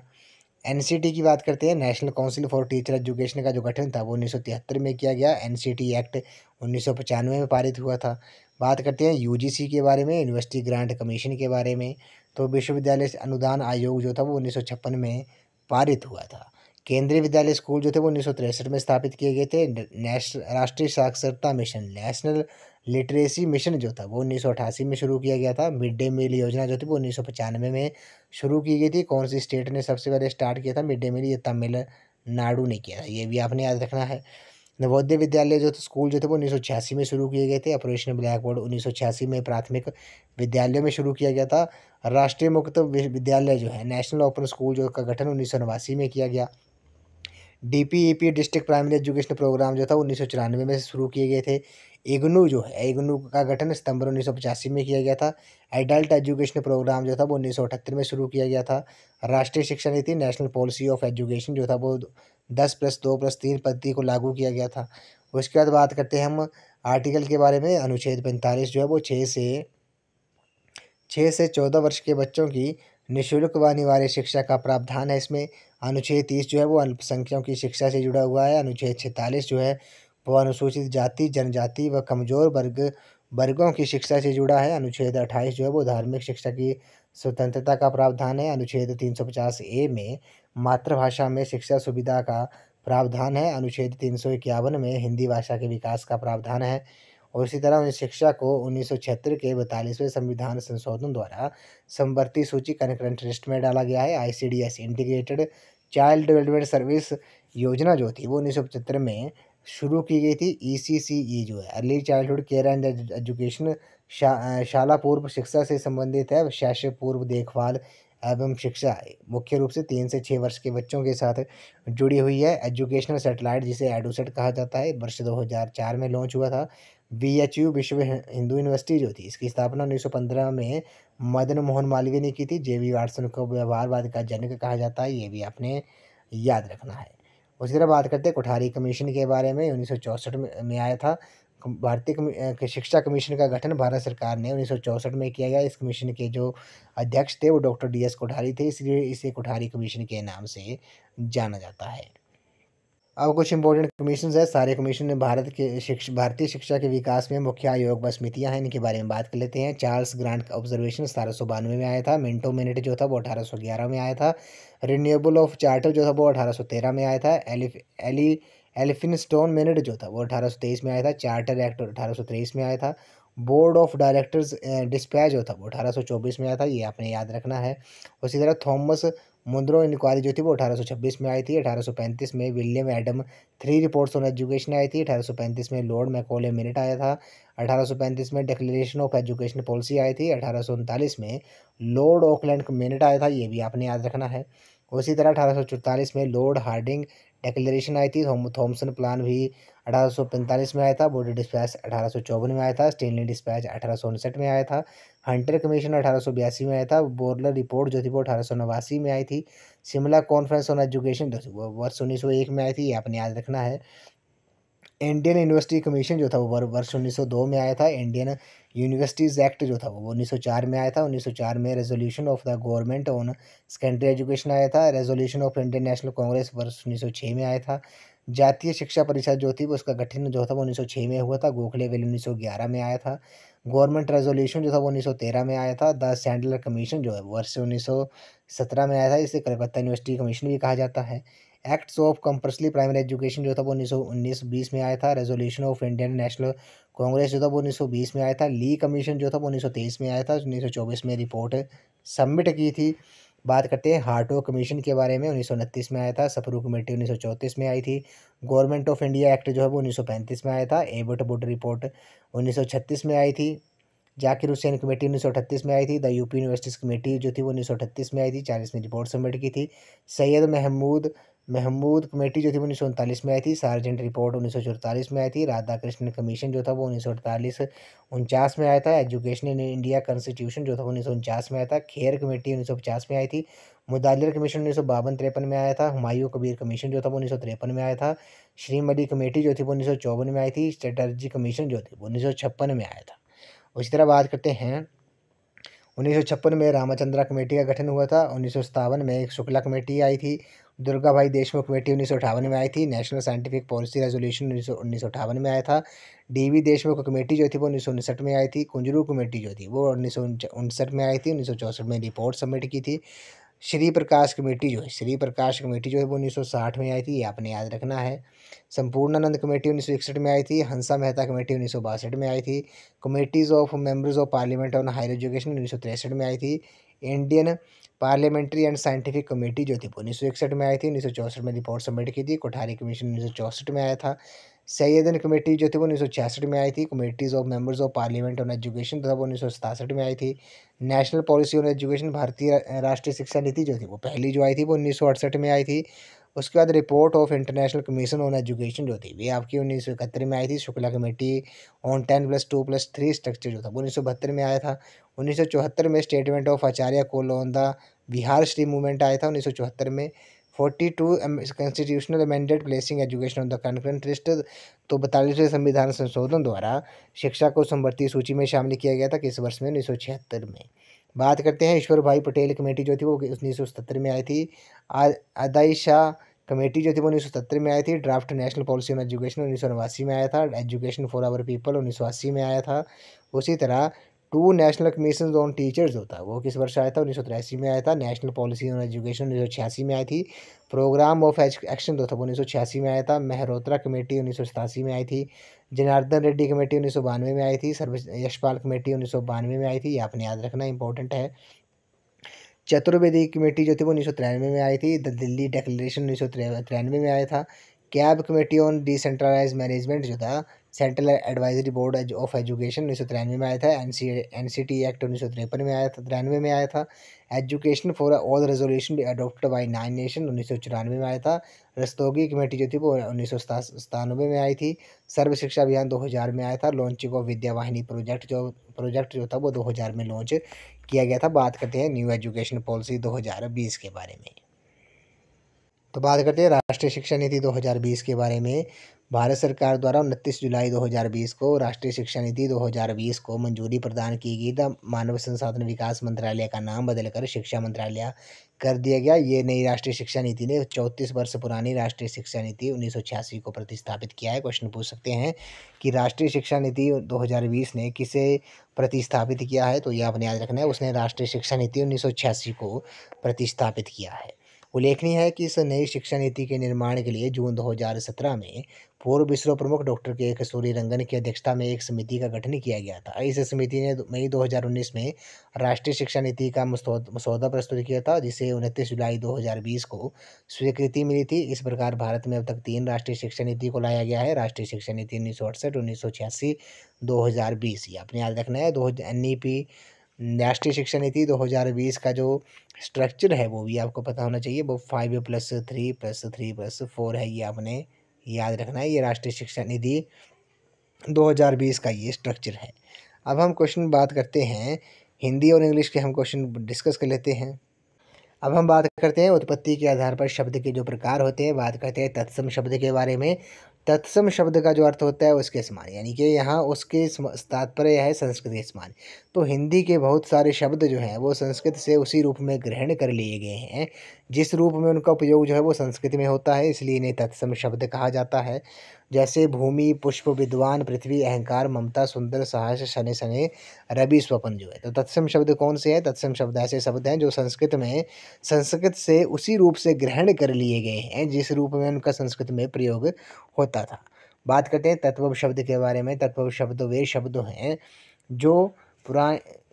शब्द हैं जो पाली, प्राकृतिक, अपभ्रंश पुरानी हिंदी से विकसित होते हुए संस्कृत में अपने परिवर्तित रूप में प्रचलित हैं, उन्हें तत्सम शब्द कहा जाता है। जैसे सप्त से सात, कर्म से काम, वर्ष से वर्ष, क्षीर से खीर, मयूर से मोर, दुग्ध से दूध हो गया। ये आपने याद रखना है। ये तत्व शब्द कौन से होते हैं? संस्कृत के वे शब्द जो पाली, प्राकृतिक, अपभ्रंश पुरानी हिंदी से विकसित होते हुए हिंदी में अपने परिवर्तित रूप में प्रचलित होते हैं, उन्हें तत्व शब्द कहा जाता है। बात करते हैं देशीय शब्द के बारे में। देशीय शब्द कौन से होते हैं? जिन शब्दों के स्रोत जो है वो अज्ञात हैं उन्हें देशीय शब्द कहा जाता है।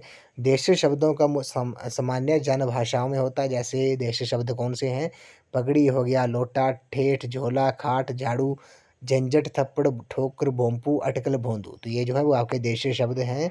तो देशीय शब्द सिंपली आपने याद रखना है, जिन शब्दों के जो स्रोत होते हैं वे अज्ञात होते हैं, यानी कि पता नहीं होते हैं, उन्हें देशीय शब्द कहा जाता है। बात करते हैं आगत शब्द के बारे में। आगत शब्द को विदेशी शब्द भी कहा जाता है। आगत शब्द का अर्थ होता है आया हुआ। तो आगत शब्द वे शब्द हैं जो दूसरी भाषाओं से आए हैं और आज हिंदी के अपने बन गए हैं। हिंदी में अरबी, फारसी, अंग्रेजी आदि भाषाओं के कुछ शब्द, कई शब्द समा गए हैं। जैसे अरबी शब्द है अखबार हो गया, इंसाफ हो गया, इस्तीफ़ा हो गया, अल्लाह हो गया, ये आपके अरबी शब्द हैं।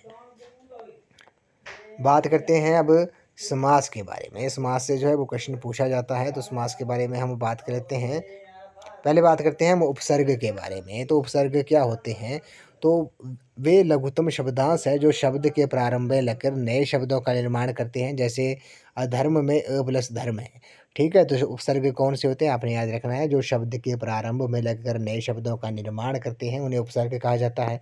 हिंदी में 3 प्रकार के उपसर्ग हैं, तत्सम उपसर्ग, तद्भव उपसर्ग और आगत उपसर्ग, ठीक है। ये आपने तो याद रखना है। बात करते हैं प्रत्यय के बारे में। तो प्रत्यय भाषा के वे लघुत्तम सार्थक खंड हैं जो शब्द के अंत में जुड़कर नए शब्दों का निर्माण करते हैं। और प्रत्यय 2 प्रकार के होते हैं। कौन कौन से? कृत्य प्रत्यय हो गया, क्रिया के मूल रूप से जुड़कर संज्ञा अथवा विशेषण बनाते हैं। कृत प्रत्यय बने शब्दों को कृदंत कहते हैं। जैसे प्रत्यय है हार और इससे जो शब्द बने हैं वो आपके खेलनहार, होनहार। प्रत्यय शब्द है आलू, इससे शब्द बने झगड़ालू, ये आपने याद रखने हैं। बात करते हैं उसके बाद हम तदित प्रत्यय के बारे में। तो दो जो प्रत्यय संज्ञा, विशेषण, सर्वनाम और अव्यय के बाद लगते हैं और संज्ञा तथा विशेषण शब्द बनाते हैं उन्हें तदित प्रत्यय कहा जाता है। जैसे आर से सोना सुनार, लोहा लुहार, कार से कला कलाकार, पत्र पत्रकार, चित्र चित्रकार, साहित्य साहित्यकार, ये आपने याद रखना है। उसके बाद बात करते हैं समास के बारे में। समास में जैसे जिस प्रकार किसी शब्द में प्रत्यय और उपसर्ग लगकर नए शब्द बनते हैं, उसी प्रकार दो या दो से अधिक शब्दों के मेल से भी नए शब्द बनते हैं। शब्द निर्माण की इस विधि को समास कहा जाता है। जैसे माता प्लस पिता, माता पिता। विग्रह क्या होगा? माता और पिता। विश्राम प्लस ग्रह हो गया, विश्राम ग्रह, विश्राम के लिए ग्रह हो गया। घोड़ा सवार, घोड़ा प्लस सवार, घुड़सवार हो गया, घोड़े पर सवार हो गया, ये भी आपने याद रखना है। अब बात करते हैं समास के भेद के बारे में। समास के 6 भेद होते हैं। कौन से? तत्पुरुष समास, कर्मधारय समास, द्विगु समास, बहुब्रीहि समास, द्वंद्व समास और अव्ययीभाव समास। इसके बारे में हम डिटेल में डिस्कस कर लेते हैं। सबसे पहले बात करते हैं तत्पुरुष समास के बारे में। तो इस समास में उत्तर पद प्रधान होता है, पूर्व पद गौण होता है और तत्पुरुष समास की रचना में समस्त पदों के बीच आने वाले प्रसर्गों जैसे का, से, पर आदि का लोप हो जाता है। जैसे युद्ध क्षेत्र है, युद्ध प्लस क्षेत्र हो गया, युद्ध का क्षेत्र हो गया। राजकुमार, राज प्लस कुमार, राजा का कुमार हो गया। रसोई घर, रसोई प्लस घर, रसोई के लिए घर हो गया, ये आपके तत्पुरुष समास है। बात करते हैं कर्मधारय समास के बारे में। तो कर्मधारय समास में पूर्व पद विशेषण तथा उत्तर पद जो होता है वो आपका विशेष्य होता है। पूर्व पद अथवा पूर्व पद और उत्तर पद में उपमेय उपमान का संबंध होता है। जैसे समस्त पद है नील कमल, इसमें विशेषण नील है, कमल जो है वो विशेष्य है, नीले रंग का कमल। पनचक्की, पानी प्लस चक्की, पानी जो है वो विशेषण है, चक्की जो है विशेष्य है, पानी से चलने वाली चक्की हो गया। महात्मा में महान जो है वो विशेषण है, आत्मा जो है वो विशेष्य है, महान आत्मा जो है वो आपका विग्रह हो गया, ये आपने याद रखना है। उसी तरह बात करते हैं द्विगु समास के बारे में। तो जिन समासों का पूर्व पद संख्यावाची हो वहाँ द्विगु समास होता है। अर्थ की दृष्टि से ये समास प्राय समूहवाची होता है। जैसे तिरंगा हो गया, 3 रंगों का समाहार हो गया, चौमासा हो गया, 4 मासों का समाहार हो गया, चौराहा जो है वो 4 राहों का समाहार हो गया, ये भी आपने याद रखना है। उसके बाद बात करते हैं बहुब्रीहि समास के बारे में। तो बहुब्रीहि समास कौन से होते हैं? बहुब्रीहि समास में दोनों पद जो होते हैं वो गौण होते हैं और दोनों मिलकर किसी अन्य पद के विषय में कुछ संकेत करते हैं, अन्य पद ही प्रधान होता है। जैसे समस्त पद है पीताम्बर, पीताम्बर पद में पीत जो है वो गौण शब्द है, अंबर जो है वो गौण पद है। जो विग्रह क्या होगा? पीला है, अंबर जिसका यानी कि पीला है जिसके वस्त्र, तो भगवान कृष्ण हो गया, भगवान विष्णु हो गया। दशानन में क्या होगा? 10 प्लस आनन हो गया, दश है आनंद जिसके यानी कि रावण हो गया। नीलकंठ, नील प्लस कंठ हो गया, नीला है कंठ जिसका यानी कि भगवान शिव हो गया, ये आपने याद रखना है। बात करते हैं द्वंद्व समास के बारे में। द्वंद्व समास, इस समास में दोनों ही पद जो होते हैं वो प्रधान होते हैं तथा दोनों पदों को जोड़ने वाले समुच्चय बौद्धिक अव्यय का लोप हो जाता है। जैसे समस्त पद है, भाई बहन, भाई और बहन हो गया, पाप पुण्य, पाप और पुण्य हो गया, सुख दुख हो गया, सुख और दुख हो गया, भला बुरा, भला या बुरा, रात दिन, रात और दिन, दो चार, दो या चार। और लास्ट जो टाइप है वो आपका अव्ययी भाव समास है। अव्ययी भाव समास कौन से होते हैं? इस समास में पूर्व पद जो होता है वो अव्यय होता है और समस्त पद भी अव्यय क्रिया विशेषण का काम करता है। जैसे प्रतिदिन, यथाशक्ति। पुनरुक्त शब्दों में समास होने पर भी अव्ययी भाव समास होता है। जैसे साफ साफ, धीरे धीरे, जल्दी जल्दी। तो ये आपने याद रखना है, पुनरुक्त शब्दों में समास होने पर भी अव्ययी भाव समास होता है। जैसे साफ साफ हो गया, जल्दी जल्दी, धीरे धीरे हो गया। इसमें कौन सा समास है? वो आपका अव्ययी भाव समास है। अब हम बात करते हैं ह्रस्व स्वर के बारे में। स्वर के भेद होते हैं, तो ऐसे स्वर जिनका उच्चारण सबसे कम समय में किया जाता है उन्हें ह्रस्व स्वर कहा जाता है। ह्रस्व स्वरों की संख्या कितनी है? 4 है। अ, ई, उ और री है, ये ह्रस्व स्वर है। दीर्घ स्वर कौन से होते हैं? ऐसे स्वर जिनका उच्चारण ह्रस्व स्वरों से दुगने समय में किया जाता है उन्हें दीर्घ स्वर कहा जाता है। और ये 7 है। आ, ई, उ, ए, ओ और औ, ये आपके दीर्घ स्वर हैं। बात करते हैं प्लुत स्वर के बारे में। प्लुत स्वर कौन से होते हैं? ऐसे स्वर जिनका उच्चारण ह्रस्व स्वरों से तिगुने समय में किया जाता है और उन्हें प्लुत स्वर कहा जाता है। इन्हें लिखते समय उसी स्वर के आगे 3 का चिन्ह लिखा जाता है। जैसे 3 गुणा समय, जैसे ओम हो गया, हे राम हो गया, ठीक है। व्यंजन के बारे में बात करते हैं। व्यंजन जो स्वर्ण स्वरों की सहायता से बोले जाते हैं उन्हें व्यंजन कहा जाता है। और व्यंजन के मुख्य 3 भेद हैं। कौन कौन से हैं? स्पर्श व्यंजन, अंतस्थ व्यंजन और ऊष्म व्यंजन। तो स्पर्श व्यंजन कौन से होते हैं? वे व्यंजन जिनका उच्चारण करते समय मुख का कोई भाग मुख के किसी दूसरे भाग को स्पर्श करता है उसे स्पर्श व्यंजन कहते हैं। जैसे अब आपने बात करना है, कवर्ग जो है, कवर्ग क ख ग घ का उच्चारण स्थान कंठ है, च्वर्ग का तालु है, ट्वर्ग का मूर्धा है, त्वर्ग का दांत है और पवर्ग का ओष्ठ है। ये आपने याद रखना है। बात करते हैं अंतस्थ व्यंजन के बारे में। अंतस्थ व्यंजन कौन से होते हैं? इन व्यंजनों का उच्चारण करते समय जीभ का मुंह के किसी भी भाग से, अंग से पूरी तरह स्पर्श नहीं होता है। इनकी सीधी स्वर और व्यंजन के बीच की होती है, इसलिए इन्हें अंतस्थ व्यंजन कहा जाता है। जैसे ये र ल ब जो है वो आपके अंतस्थ व्यंजन है। ऊष्म व्यंजन कौन से होते हैं? ऊष्म का अर्थ होता है गर्म। इन व्यंजनों को बोलने से मुख में गर्म वायु निकलती है, इसलिए इन्हें ऊष्म व्यंजन कहा जाता है। और ऊष्म व्यंजन कौन कौन से हैं ये आपने याद रखना है। श, श, ह जो है वो आपके ऊष्म व्यंजन है। संयुक्त व्यंजन के बारे में बात करते हैं। 2 वर्णों के संयोग से बने वर्णों को संयुक्त व्यंजन कहा जाता है। और संयुक्त व्यंजन कितने हैं? 4 हैं, ये आपने याद रखना है। क्ष हो गया, ज्ञ हो गया, त्र हो गया और श्र हो गया। बात करते हैं अयोगवाह के बारे में। जो वर्ण ना तो स्वर होते हैं ना तो व्यंजन होते हैं उन्हें अयोगवाह कहा जाता है। जैसे अंग, अंग और अह हो गया। अनुस्वर जो है, अनुस्वर क्या होते हैं? अंग को अनुस्वर कहते हैं, ये आपने याद रखना है। ये वर्ण के ऊपर बिंदु के रूप में लगता है। जब किसी वर्ण को बोलते समय वायु केवल नाक से बाहर आती है उस वर्ण के ऊपर अनुस्वर लगाया जाता है। जैसे अंक, चंदन, बंदर, कंबल, गंगा, चंचल आदि। अनुनासिक में क्या होता है? जब किसी वर्ण को बोलते समय वायु नाक और मुख से बाहर निकलती है तो उस वर्ण के ऊपर चंद्र बिंदु लगाया जाता है, इसे अनुनासिक कहा जाता है। जैसे सांस, चांद, कांपना हो गया। विसर्ग में क्या होता है? विसर्ग में जब किसी वर्ण के अंत में ह जैसी ध्वनि आती है तो अंत में विसर्ग लगाते हैं। जैसे प्रातः, पुनः, प्राय, अतः, ठीक है। अब हम बात करते हैं मैथ्स के कुछ इंपॉर्टेंट क्वेश्चन हम डिस्कस कर लेते हैं। अब हम बात करते हैं इंग्लिश के कुछ क्वेश्चन डिस्कस कर लेते हैं टॉपिक, जैसे पार्ट्स ऑफ स्पीच के बारे में। तो अंग्रेजी में आपको पता है हिंदी की तरह ही व्याकरण की दृष्टि से महत्वपूर्ण शब्द भेद हैं जो निम्न प्रकार है। जैसे noun, pronoun, adjective, adverb, verb, preposition, conjunction, interjection. इनके बारे में हम बात कर लेते हैं। नाउन क्या होता है? तो नाउन जो है वो name of a person, place और a thing is known as noun. किसी व्यक्ति, स्थान या वस्तु के नाम को संज्ञा कहा जाता है।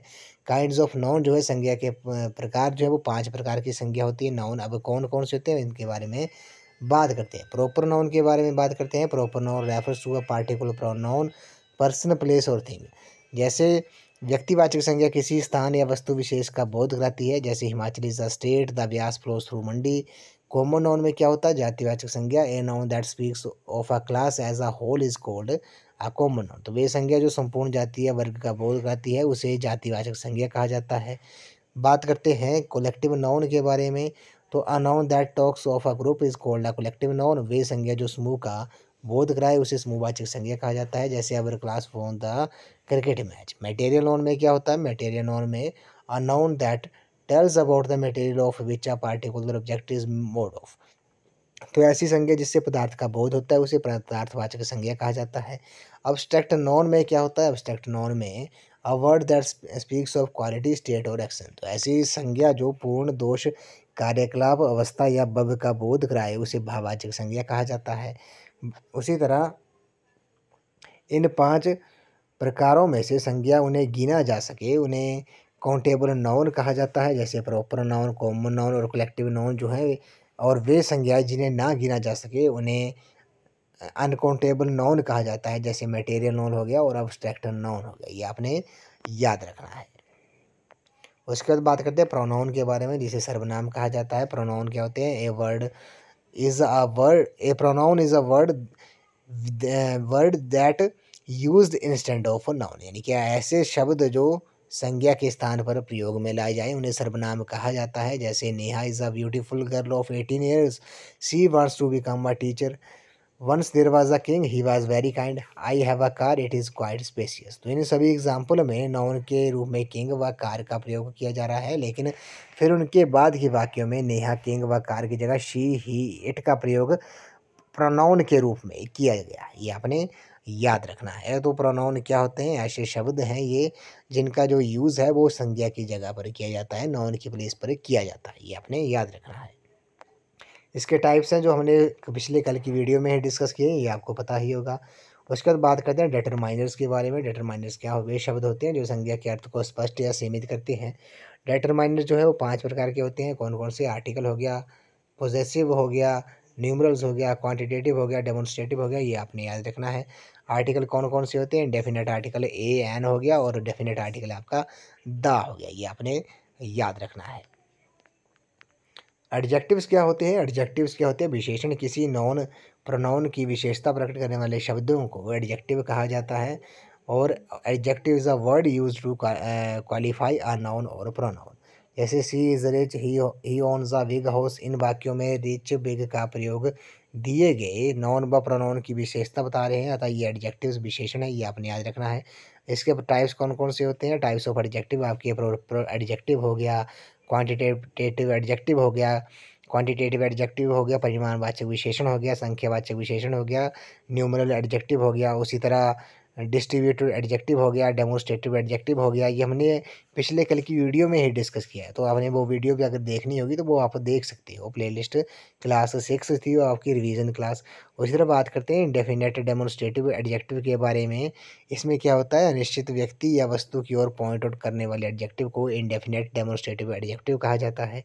इंटेरोगेटिव एडजेक्टिव में क्या होता है? जो विशेषण किसी नाउन अथवा प्रोनाउन के संबंध में प्रश्न पूछता हो उसे इंटेरोगेटिव प्रश्नवाचक विशेषण कहा जाता है। पोजेसिव एडजेक्टिव क्या होता है?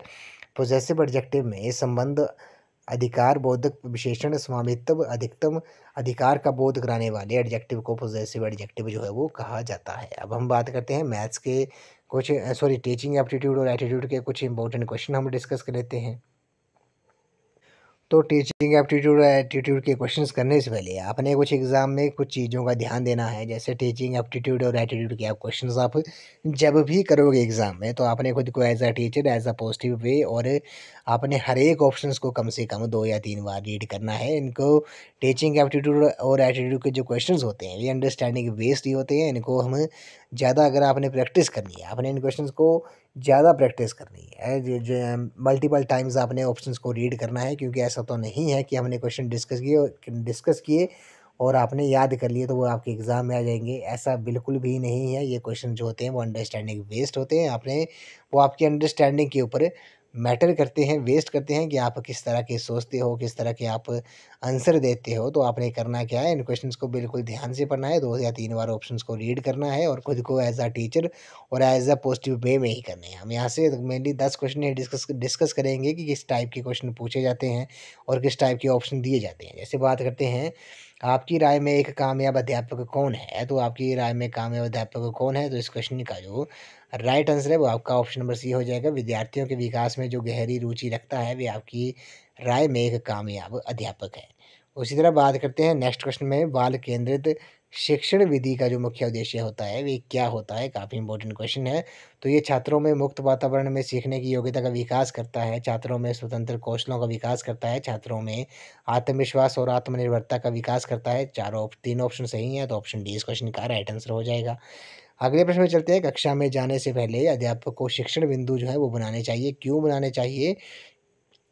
क्योंकि ये क्या होते हैं, ये शिक्षण कार्य को अधिक प्रभावशाली बनाने में सहायक होते हैं। तो आपको पता है ये क्वेश्चन जो होते हैं वो अंडरस्टैंडिंग बेस्ड होते हैं। आपने अपनी अंडरस्टैंडिंग का पॉजिटिव वे में ही यूज़ करना है, ये आपने याद रखना है। तो आप 40 क्वेश्चन आपसे पूछे जाएंगे, तो अगर आपकी अंडरस्टैंडिंग अच्छी होगी तो आज 40 में से आप 35 प्लस भी कर सकते हो, ये भी आपने याद रखना है। वो आपके अंडरस्टैंडिंग पे ही बेस्ड होंगे ये क्वेश्चंस, क्योंकि अब ऐसा तो नहीं है कि आप इनको याद करके चले जाएँ और वहाँ पे आप इन क्वेश्चंस को कर दें, लेकिन ऐसा बिल्कुल नहीं है। आपने बस पॉजिटिव वे में और खुद को एज़ अ टीचर रख के ही क्वेश्चन जो है वो आपने सॉल्व करने हैं। अगले प्रश्न में चलते हैं। जैसे इसमें बोला गया कि आपकी राय में प्रत्येक अध्यापक के घर पर निम्नलिखित में से किस चीज़ का होना आवश्यक है? तो आपको पता है लाइब्रेरी होनी चाहिए, टेलीविज़न होनी चाहिए, अच्छी तरह से सजा हुआ मेहमान कक्ष। तीनों ऑप्शन सही हैं, तो ऑप्शन डी इस क्वेश्चन का राइट आंसर है। अगले प्रश्न में चलते हैं। आपकी राय में अध्यापक संगठन का क्या काम होता है? तो अध्यापक संगठन का जो काम होता है वो समय समय पर सेमिनार करवाना हो गया, अध्यापकों की विभिन्न समस्याओं पर विचार विमर्श करना, ज़रूरतमंद अध्यापकों की सहायता करना। तीन ऑप्शन सही हैं, तो ऑप्शन डी इस क्वेश्चन का राइट आंसर है। तो जो क्वेश्चंस हैं वो आपको इसी तरह के पूछे जाएँगे। इन क्वेश्चंस को ज़्यादा डिस्कस करके फ़ायदा नहीं है। आपने बस मेनली अपनी 3 चीज़ों का ध्यान रखना है। खुद को एज़ अ टीचर रख के आपने ये क्वेश्चंस करने हैं, और आपने खुद को हर एक ऑप्शंस को कम से कम 2 या 3 बार आपने रीड करना है, और खुद को पॉजिटिव वे में रख के ही इन क्वेश्चंस को करना है। तो ये आपने याद रखना है। टीचिंग एप्टीट्यूड और एटीट्यूड में क्या होता है, ये अंडरस्टैंडिंग बेस्ड क्वेश्चन होते हैं। आपने बिल्कुल शांत मन से 2 या 3 बार ऑप्शंस को क्वेश्चंस को 1 या 2 बार क्वेश्चन को पढ़ना है, 2 या 3 बार आपने ऑप्शंस को पढ़ना है, उसी में आपके आंसर होंगे। कई क्वेश्चंस में क्या होगा कि आपको सारे के सारे ऑप्शन जो होंगे वो आपको सेम ही लगेंगे। तो आपने बस टीचिंग एप्टीट्यूड और एटीट्यूड क्वेश्चंस को बिल्कुल आराम से करना है। ये आपने कुछ बातें थी जो आपने याद रखनी है। अब हम बात करते हैं मैथ्स के लास्ट जो हमारी सेक्शन बची है, मैथ के बारे में बात करते हैं, बेसिक मैथ के बारे में कि कैसे-कैसे क्वेश्चन जो है वो पूछे जाते हैं। अब जैसे मैथ्स की हम कुछ बेसिक चीज़ें हम बात डिस्कस कर लेते हैं। वैसे मैंने कल की पिछली वीडियो में हमने एक मैथ की जो रिवीजन क्लास लेके आए थे, रिवीजन क्लास 5 में, उसमें हमने कंप्लीट डिस्कस कर लिया है। अगर आपने वहाँ पर वीडियो देखनी है तो आप रिवीजन क्लास 5 देख सकते हो, लेकिन इसमें हम जनरल ही डिस्कस करेंगे। जैसे बात करते हैं, सबसे पहले आपको पता होना चाहिए नेचुरल नंबर कौन से होते हैं, प्राकृतिक संख्याएँ कौन सी होती हैं, जो संख्याएँ 1 से शुरू होती हैं, पूर्ण संख्याएँ होल नंबर्स कौन से होती हैं, जो वो संख्याएँ शून्य से शुरू होती हैं, ये आपने याद रखना है। प्राइम नंबर्स कौन से होते हैं, अभाज्य संख्याएँ कौन-सी होती हैं, जो जिन संख्याओं के केवल सिर्फ़ 2 ही फैक्टर होते हैं। 2 जो है वो सबसे छोटी अभाज्य संख्या है, सिर्फ़ 2 ही एक सम अभाज्य संख्या है, और जितनी भी अभाज्य संख्याएँ हैं, प्राइम नंबर्स हैं, वे आपके ओड है, विषम है, ये आपने याद रखना है। कॉम्पोजिट नंबर कौन से होते हैं, जो नंबर प्राइम नंबर नहीं होते हैं, ये आपने याद रखना है। अब हम कुछ बेसिक चीज़ें हैं जो आपको पता होनी चाहिए। जैसे 0 को किसी भी नंबर से मल्टीप्लाई करते हैं, गुणा करते हैं, तो आंसर हमारे पास क्या आता है? आंसर हमारे पास 0 ही आता है, ये आपने याद रखना है। उसी तरह 0 को किसी नंबर से हम डिवाइड करते हैं, तो 0 को किसी नंबर से डिवाइड करते हैं, तो हमारे पास जो आंसर आता है वो 0 आता है। जब किसी नंबर को हम 0 से डिवाइड करते हैं, तो तब हमारे पास जो आंसर आता है वो आपका नॉट डिफाइंड आता है, इन्फिनिटी आता है, ये आपने याद रखना है। और जब किसी नंबर को हम 1 से डिवाइड करते हैं, 1 से डिवाइड करते हैं, तो हमारे पास जो आंसर आता है वो वही नंबर आता है, ये भी आपने याद रखना है। उसी तरह बात करते हैं, किसी भी नंबर की अगर घात जो होगी, पावर जो होगी वो 0 होगी। मान लो मेरे पास कोई नंबर है a है, तो किसी भी नंबर की जो पावर है वो 0 होगी, घात 0 होगी, तो जो आंसर आएगा वो आपका 1 आएगा, ये आपने याद रखना है। एग्ज़ाम्पल के तौर पर समझते हैं, जैसे 15 की पावर 0 है, तो ये किसके इक्वल होगा? ये 1 के इक्वल होगा, ये आपने याद रखना है। उसी तरह बात करते हैं, जैसे क्वेश्चन है कि एक बस 5 किलोमीटर पूर्व की तरफ चलती है और 5 किलोमीटर पश्चिम की तरफ चलती है, तो बस प्रारंभिक स्थान से कितनी दूर है? तो डायरेक्शन के क्वेश्चन आपने करने कैसे हैं, ये आपको पता है। ये ईस्ट होती है, पूर्व होती है, ये पश्चिम होती है, ये नॉर्थ होती है, ये साउथ होती है। ये प्रारंभिक स्थान है, यहाँ से भी 5 किलोमीटर बस जो है पूर्व की तरफ चलती है, यहाँ तक चली, उसके बाद वापस में फिर पश्चिम की तरफ चलती है, फिर वो वापस पश्चिम की तरफ चलेगी, तो यहाँ से वो उसका जो डिस्टेंस होगा वो कितना होगा प्रारंभिक स्थान से? तो वो 0 किलोमीटर होगा, ये आपने याद रखना है। ऑप्शन नंबर डी इस क्वेश्चन का राइट आंसर है। अब इन क्वेश्चंस को देखना है आपने, which of the following set of fraction is in ascending order. तो निम्नलिखित में से कौन सी भिन्न जो है वो मुख्य आरोही क्रम में है। तो ये आपने याद रखना है, असेंडिंग ऑर्डर क्या होता है, छोटे से बड़ा। अब फ्रैक्शंस में हम पता कैसे लगाते हैं, तो फ्रैक्शंस में जैसे मान लो मेरे पास ये फ्रैक्शंस दी हैं, तो आपने सबसे पहले स्टेप में क्या करना है, जो डिनोमिनेटर है 12, 18, 8 और 9, इनका आपने क्या लेना है, इनका आपने एलसीएम लेना है। ठीक है, इनका आपने एलसीएम ले लिया। एलसीएम के बाद आपने क्या करना है, जो आपके पास मान लो जो एलसीएम आया, एलसीएम जो आएगा मान लो 72 आ एलसीएम आ गया।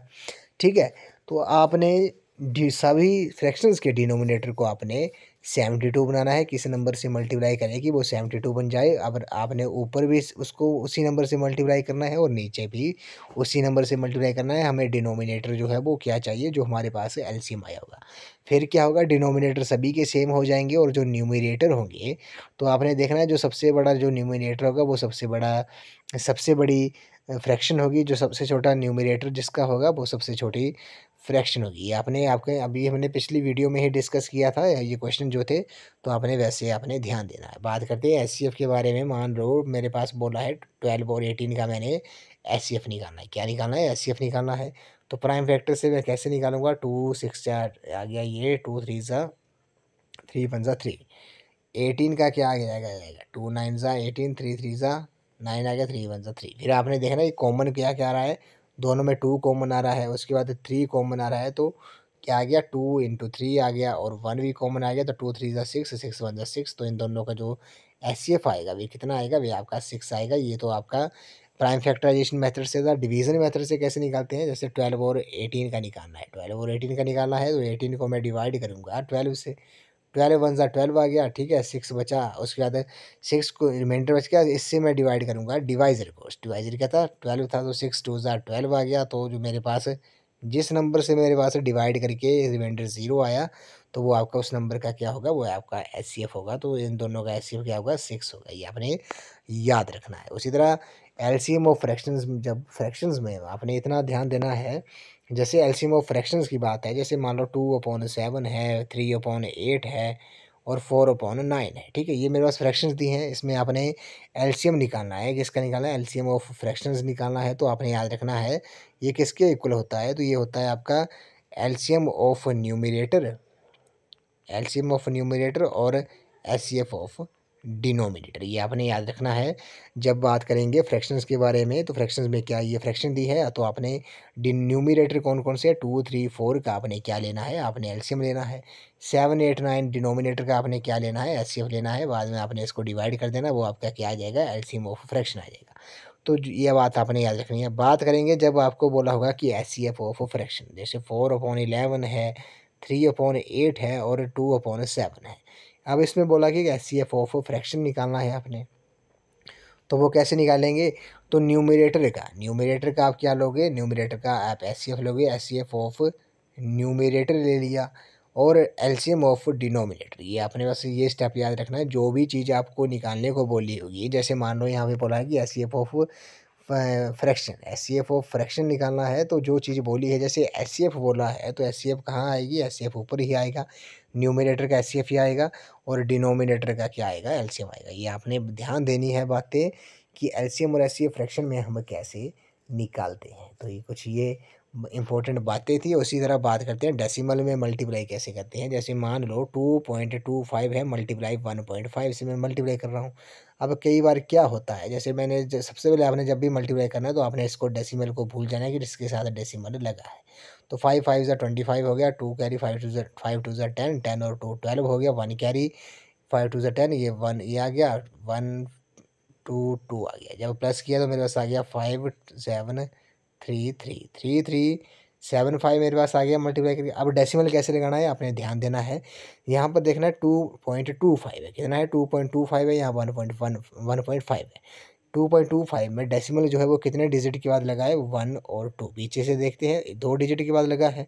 यहाँ पर डेसिमल कितने डिजिट के बाद लगा है, 1 के बाद लगा है, तो 2 + 1 कितना हो गया, 3। तो आपने जो डेसिमल लगाना है वो 3 डिजिट के बाद लगा देना है। पीछे से देखते हैं 1 2 3, तो डेसिमल कहाँ लग जाएगा, 3.375। और डेसिमल को जो पढ़ते हैं, जैसे मान लो इसको कैसे पढ़ेंगे, डेसिमल के बाद जितने भी डिजिट होते हैं उनको सेपरेट करके पढ़ा जाता है, जैसे 3.375। ठीक है, ये तो मल्टीप्लिकेशन के बारे में पता लग गया। अब बात करते हैं एडिशन के बारे में। जैसे मान लो 2.251 है प्लस 1.31 है प्लस 2.7 है। ठीक है, अब इसको प्लस कैसे करेंगे, तो आपने ध्यान देना है। सबसे पहले आपने देखना है कि किस नंबर में डेसिमल के बाद सबसे ज़्यादा डिजिट है। तो डेसिमल के बाद सबसे ज़्यादा डिजिट कितनी है, 3 है। यहाँ पर कितने हैं, 2 है। यहाँ पर 1 है। तो आपने करना क्या, जो सबसे ज़्यादा डिजिट होंगे डेसिमल के बाद उसके इक्वल ही बाकियों को भी बनाना है। तो जैसे मान लो 2.251 है, इसमें मैं प्लस करूँगा 1.31 है। अब 1.31 में डेसिमल के बाद कितने डिजिट हैं, 2 हैं। तो 3 बनाने के लिए मैं क्या करूँगा, 0 लगा दूँगा। अगले वाले में 2.7 है, डेसिमल के बाद 1 डिजिट है, 3 बनाने के लिए मैंने क्या कर दूँगा, 2 0 लगा दूँगा। फिर मैं इनको ऐड कर दूँगा, ये 6 आ गया, 7 और 3 10 12 1 कैरी, ये आ गया आपका 6। तो 6.261 जो होगा वो आपका आंसर होगा। इसी सेम केस में सब्ट्रैक्शन के केस में, अब माइनस के केस में भी आपने वैसे ही करना है। आपने देखना है कि डेसिमल के बाद सबसे ज़्यादा जो डिजिट हैं वो किस नंबर में है। ठीक है, फिर उन्हीं के इक्वल आपने सभी को बना देना है। जैसे मान लो डेसिमल के बाद यहाँ पे 3 डिजिट थे, बाकियों में मान लो 1 1 है, तो बाकियों को भी 3 बनाना है। और 3 बनाने के लिए क्या करेंगे, मैं 0 0 लगा दूंगा। ठीक है, ये बातें आपने कुछ बेसिक चीज़ें थी वो आपने जो याद रखनी है। एलसीएम आपको आता ही है निकालने। एलसीएम अगर आपको नहीं आता तो वो आप मेरी प्रीवियस वीडियो रिवीजन क्लास 5 की जो वीडियो है वो आप देख सकते हो। उसमें हमने कंप्लीट डिस्कस किया है मैथ्स के जो इंपॉर्टेंट टॉपिक थे। और सबसे छोटा जो प्राइम नंबर है, स्मॉलेस्ट प्राइम नंबर कौन सा है, 2 है। ये आपने याद रखना है। एलसीएम और फ्रैक्शन के बारे में पता लग गया, एचसीएफ और फ्रैक्शन के बारे में पता लग गया, सिंपल एचसीएफ और एलसीएम के बारे में पता लग गया। ठीक है, उसी तरह नेचुरल नंबर, होल नंबर हो गया। ये कुछ बेसिक चीज़ें थी जो हमने डिस्कस की। जैसे किसी नंबर को 0 से डिवाइड करते हैं तो क्या आता है, इन्फिनिटी आता है, नॉट डिफाइंड आता है। किसी नंबर को 1 से डिवाइड करते हैं तो वो नंबर ही आता है डिवाइड करके, ये भी आपने याद रखना है। और बात करते हैं, जैसे मान लो ये है 2.14 है डिवाइडेड बाई, ये आ गया आपका 6/7 है। ठीक है, ये है। अब इसको सिंपलीफाई कैसे करूँगा, तो 2/14 जो है, अब इसका रेसिप्रोकल हो जाएगा तो डिवाइड मल्टीप्लाई हो जाएगा, 7 ऊपर चला गया। अब कट जाते हैं, काट दो, ऊपर नीचे करते हैं। ठीक है, 7 2 ज़ा 14 आ गया, 2 से 2 कट गया, तो आंसर जो आएगा आपका 1/6 आएगा। ठीक है, 1/6 आएगा। लेकिन किसी नंबर के नीचे अगर कुछ नहीं होता है, जैसे मान लो 4 है, इसके नीचे कुछ नहीं है, तो 4 इसके नीचे क्या है, मतलब 1 है, तो इसका जो आंसर होगा वो 4 ही होगा। यहाँ पर 1 लिखो ना लिखो कोई बात नहीं, जब 1 जो होगा वो आपका डिनोमिनेटर में होगा तो 1 लिखना जो है वो ज़रूरी नहीं होता है। लेकिन जब 1 जो है वो आपका न्यूमिनेटर में है, 1/4 है, तो तब जो है 1 लिखना जो होता है वो ज़रूरी होता है। ये आपने याद रखना है। तो उसी तरह कुछ फॉर्मूले हैं, जैसे एरिया ऑफ रेक्टेंगल क्या होता है, लेंथ इंटू ब्रेड्थ होता है। Area of parameter of rectangle क्या होता है, 2 इंटू लेंथ प्लस ब्रेड्थ होता है। एरिया ऑफ अ स्क्वायर क्या होता है, साइड इंटू साइड होता है, साइड का स्क्वायर होता है। पैरामीटर ऑफ अ स्क्वायर क्या होता है, 4 इंटू साइड होता है। उसी तरह बात करते हैं वॉल्यूम ऑफ क्यूबॉइड के बारे में, तो length into breadth into height होता है ये। उसी तरह वॉल्यूम ऑफ अ कोन क्या होता है, 1/3 पाई आर स्क्वायर एच होता है। पाई की वैल्यू क्या होती है, पाई की वैल्यू 22/7 होती है। डेसिमल में देखा जाए तो 3.14 होती है। ये भी आपने याद रखना है। ये कुछ इंपॉर्टेंट बातें थी जो आज हमने डिस्कस की है। तो फ्रेंड्स, आज की इस वीडियो में बस इतना ही। आज हमने मेनली एक क्विक रिवीजन किया। वैसे तो कुछ इंपॉर्टेंट जो टॉपिक थे, कुछ टॉपिक्स जो थे वो इस वीडियो में स्किप हो गए हैं। जैसे वो वीडियोस हमने रिवीजन क्लासेस जो लगाई थी, 1 2 3 4 5 6 क्लास से लगाई थी रिवीजन क्लास की। रिवीजन क्लास लगाई थी 6 क्लास से, उसमें सभी सेक्शंस की हमने अलग अलग वीडियोस में हमने अलग अलग वीडियोस में अलग अलग सेक्शंस की सब्जेक्ट के हमने इंपॉर्टेंट क्वेश्चंस और टॉपिक डिस्कस किए थे। उसमें मेनली आपको सभी टॉपिक्स जो हमने प्रीवियस वीडियो में डिस्कस किए थे वो सभी मिल जाएंगे रिवीजन क्लास में भी।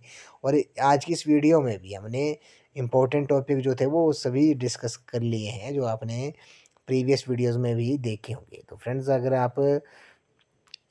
आप H P U B Ed entrance 2023 की तैयारी कर रहे हो तो इसके लिए मैंने एक अलग से प्लेलिस्ट बनाई है, जिसका जो लिंक है वो मैंने डिस्क्रिप्शन बॉक्स में दे दिया है। आप वहां पर जाकर वीडियोस देख सकते हो। वहां पर आपको H P U B Ed entrance के रिलेटेड 130 प्लस 130 प्लस वीडियोज़ आपको देखने को मिलेंगी।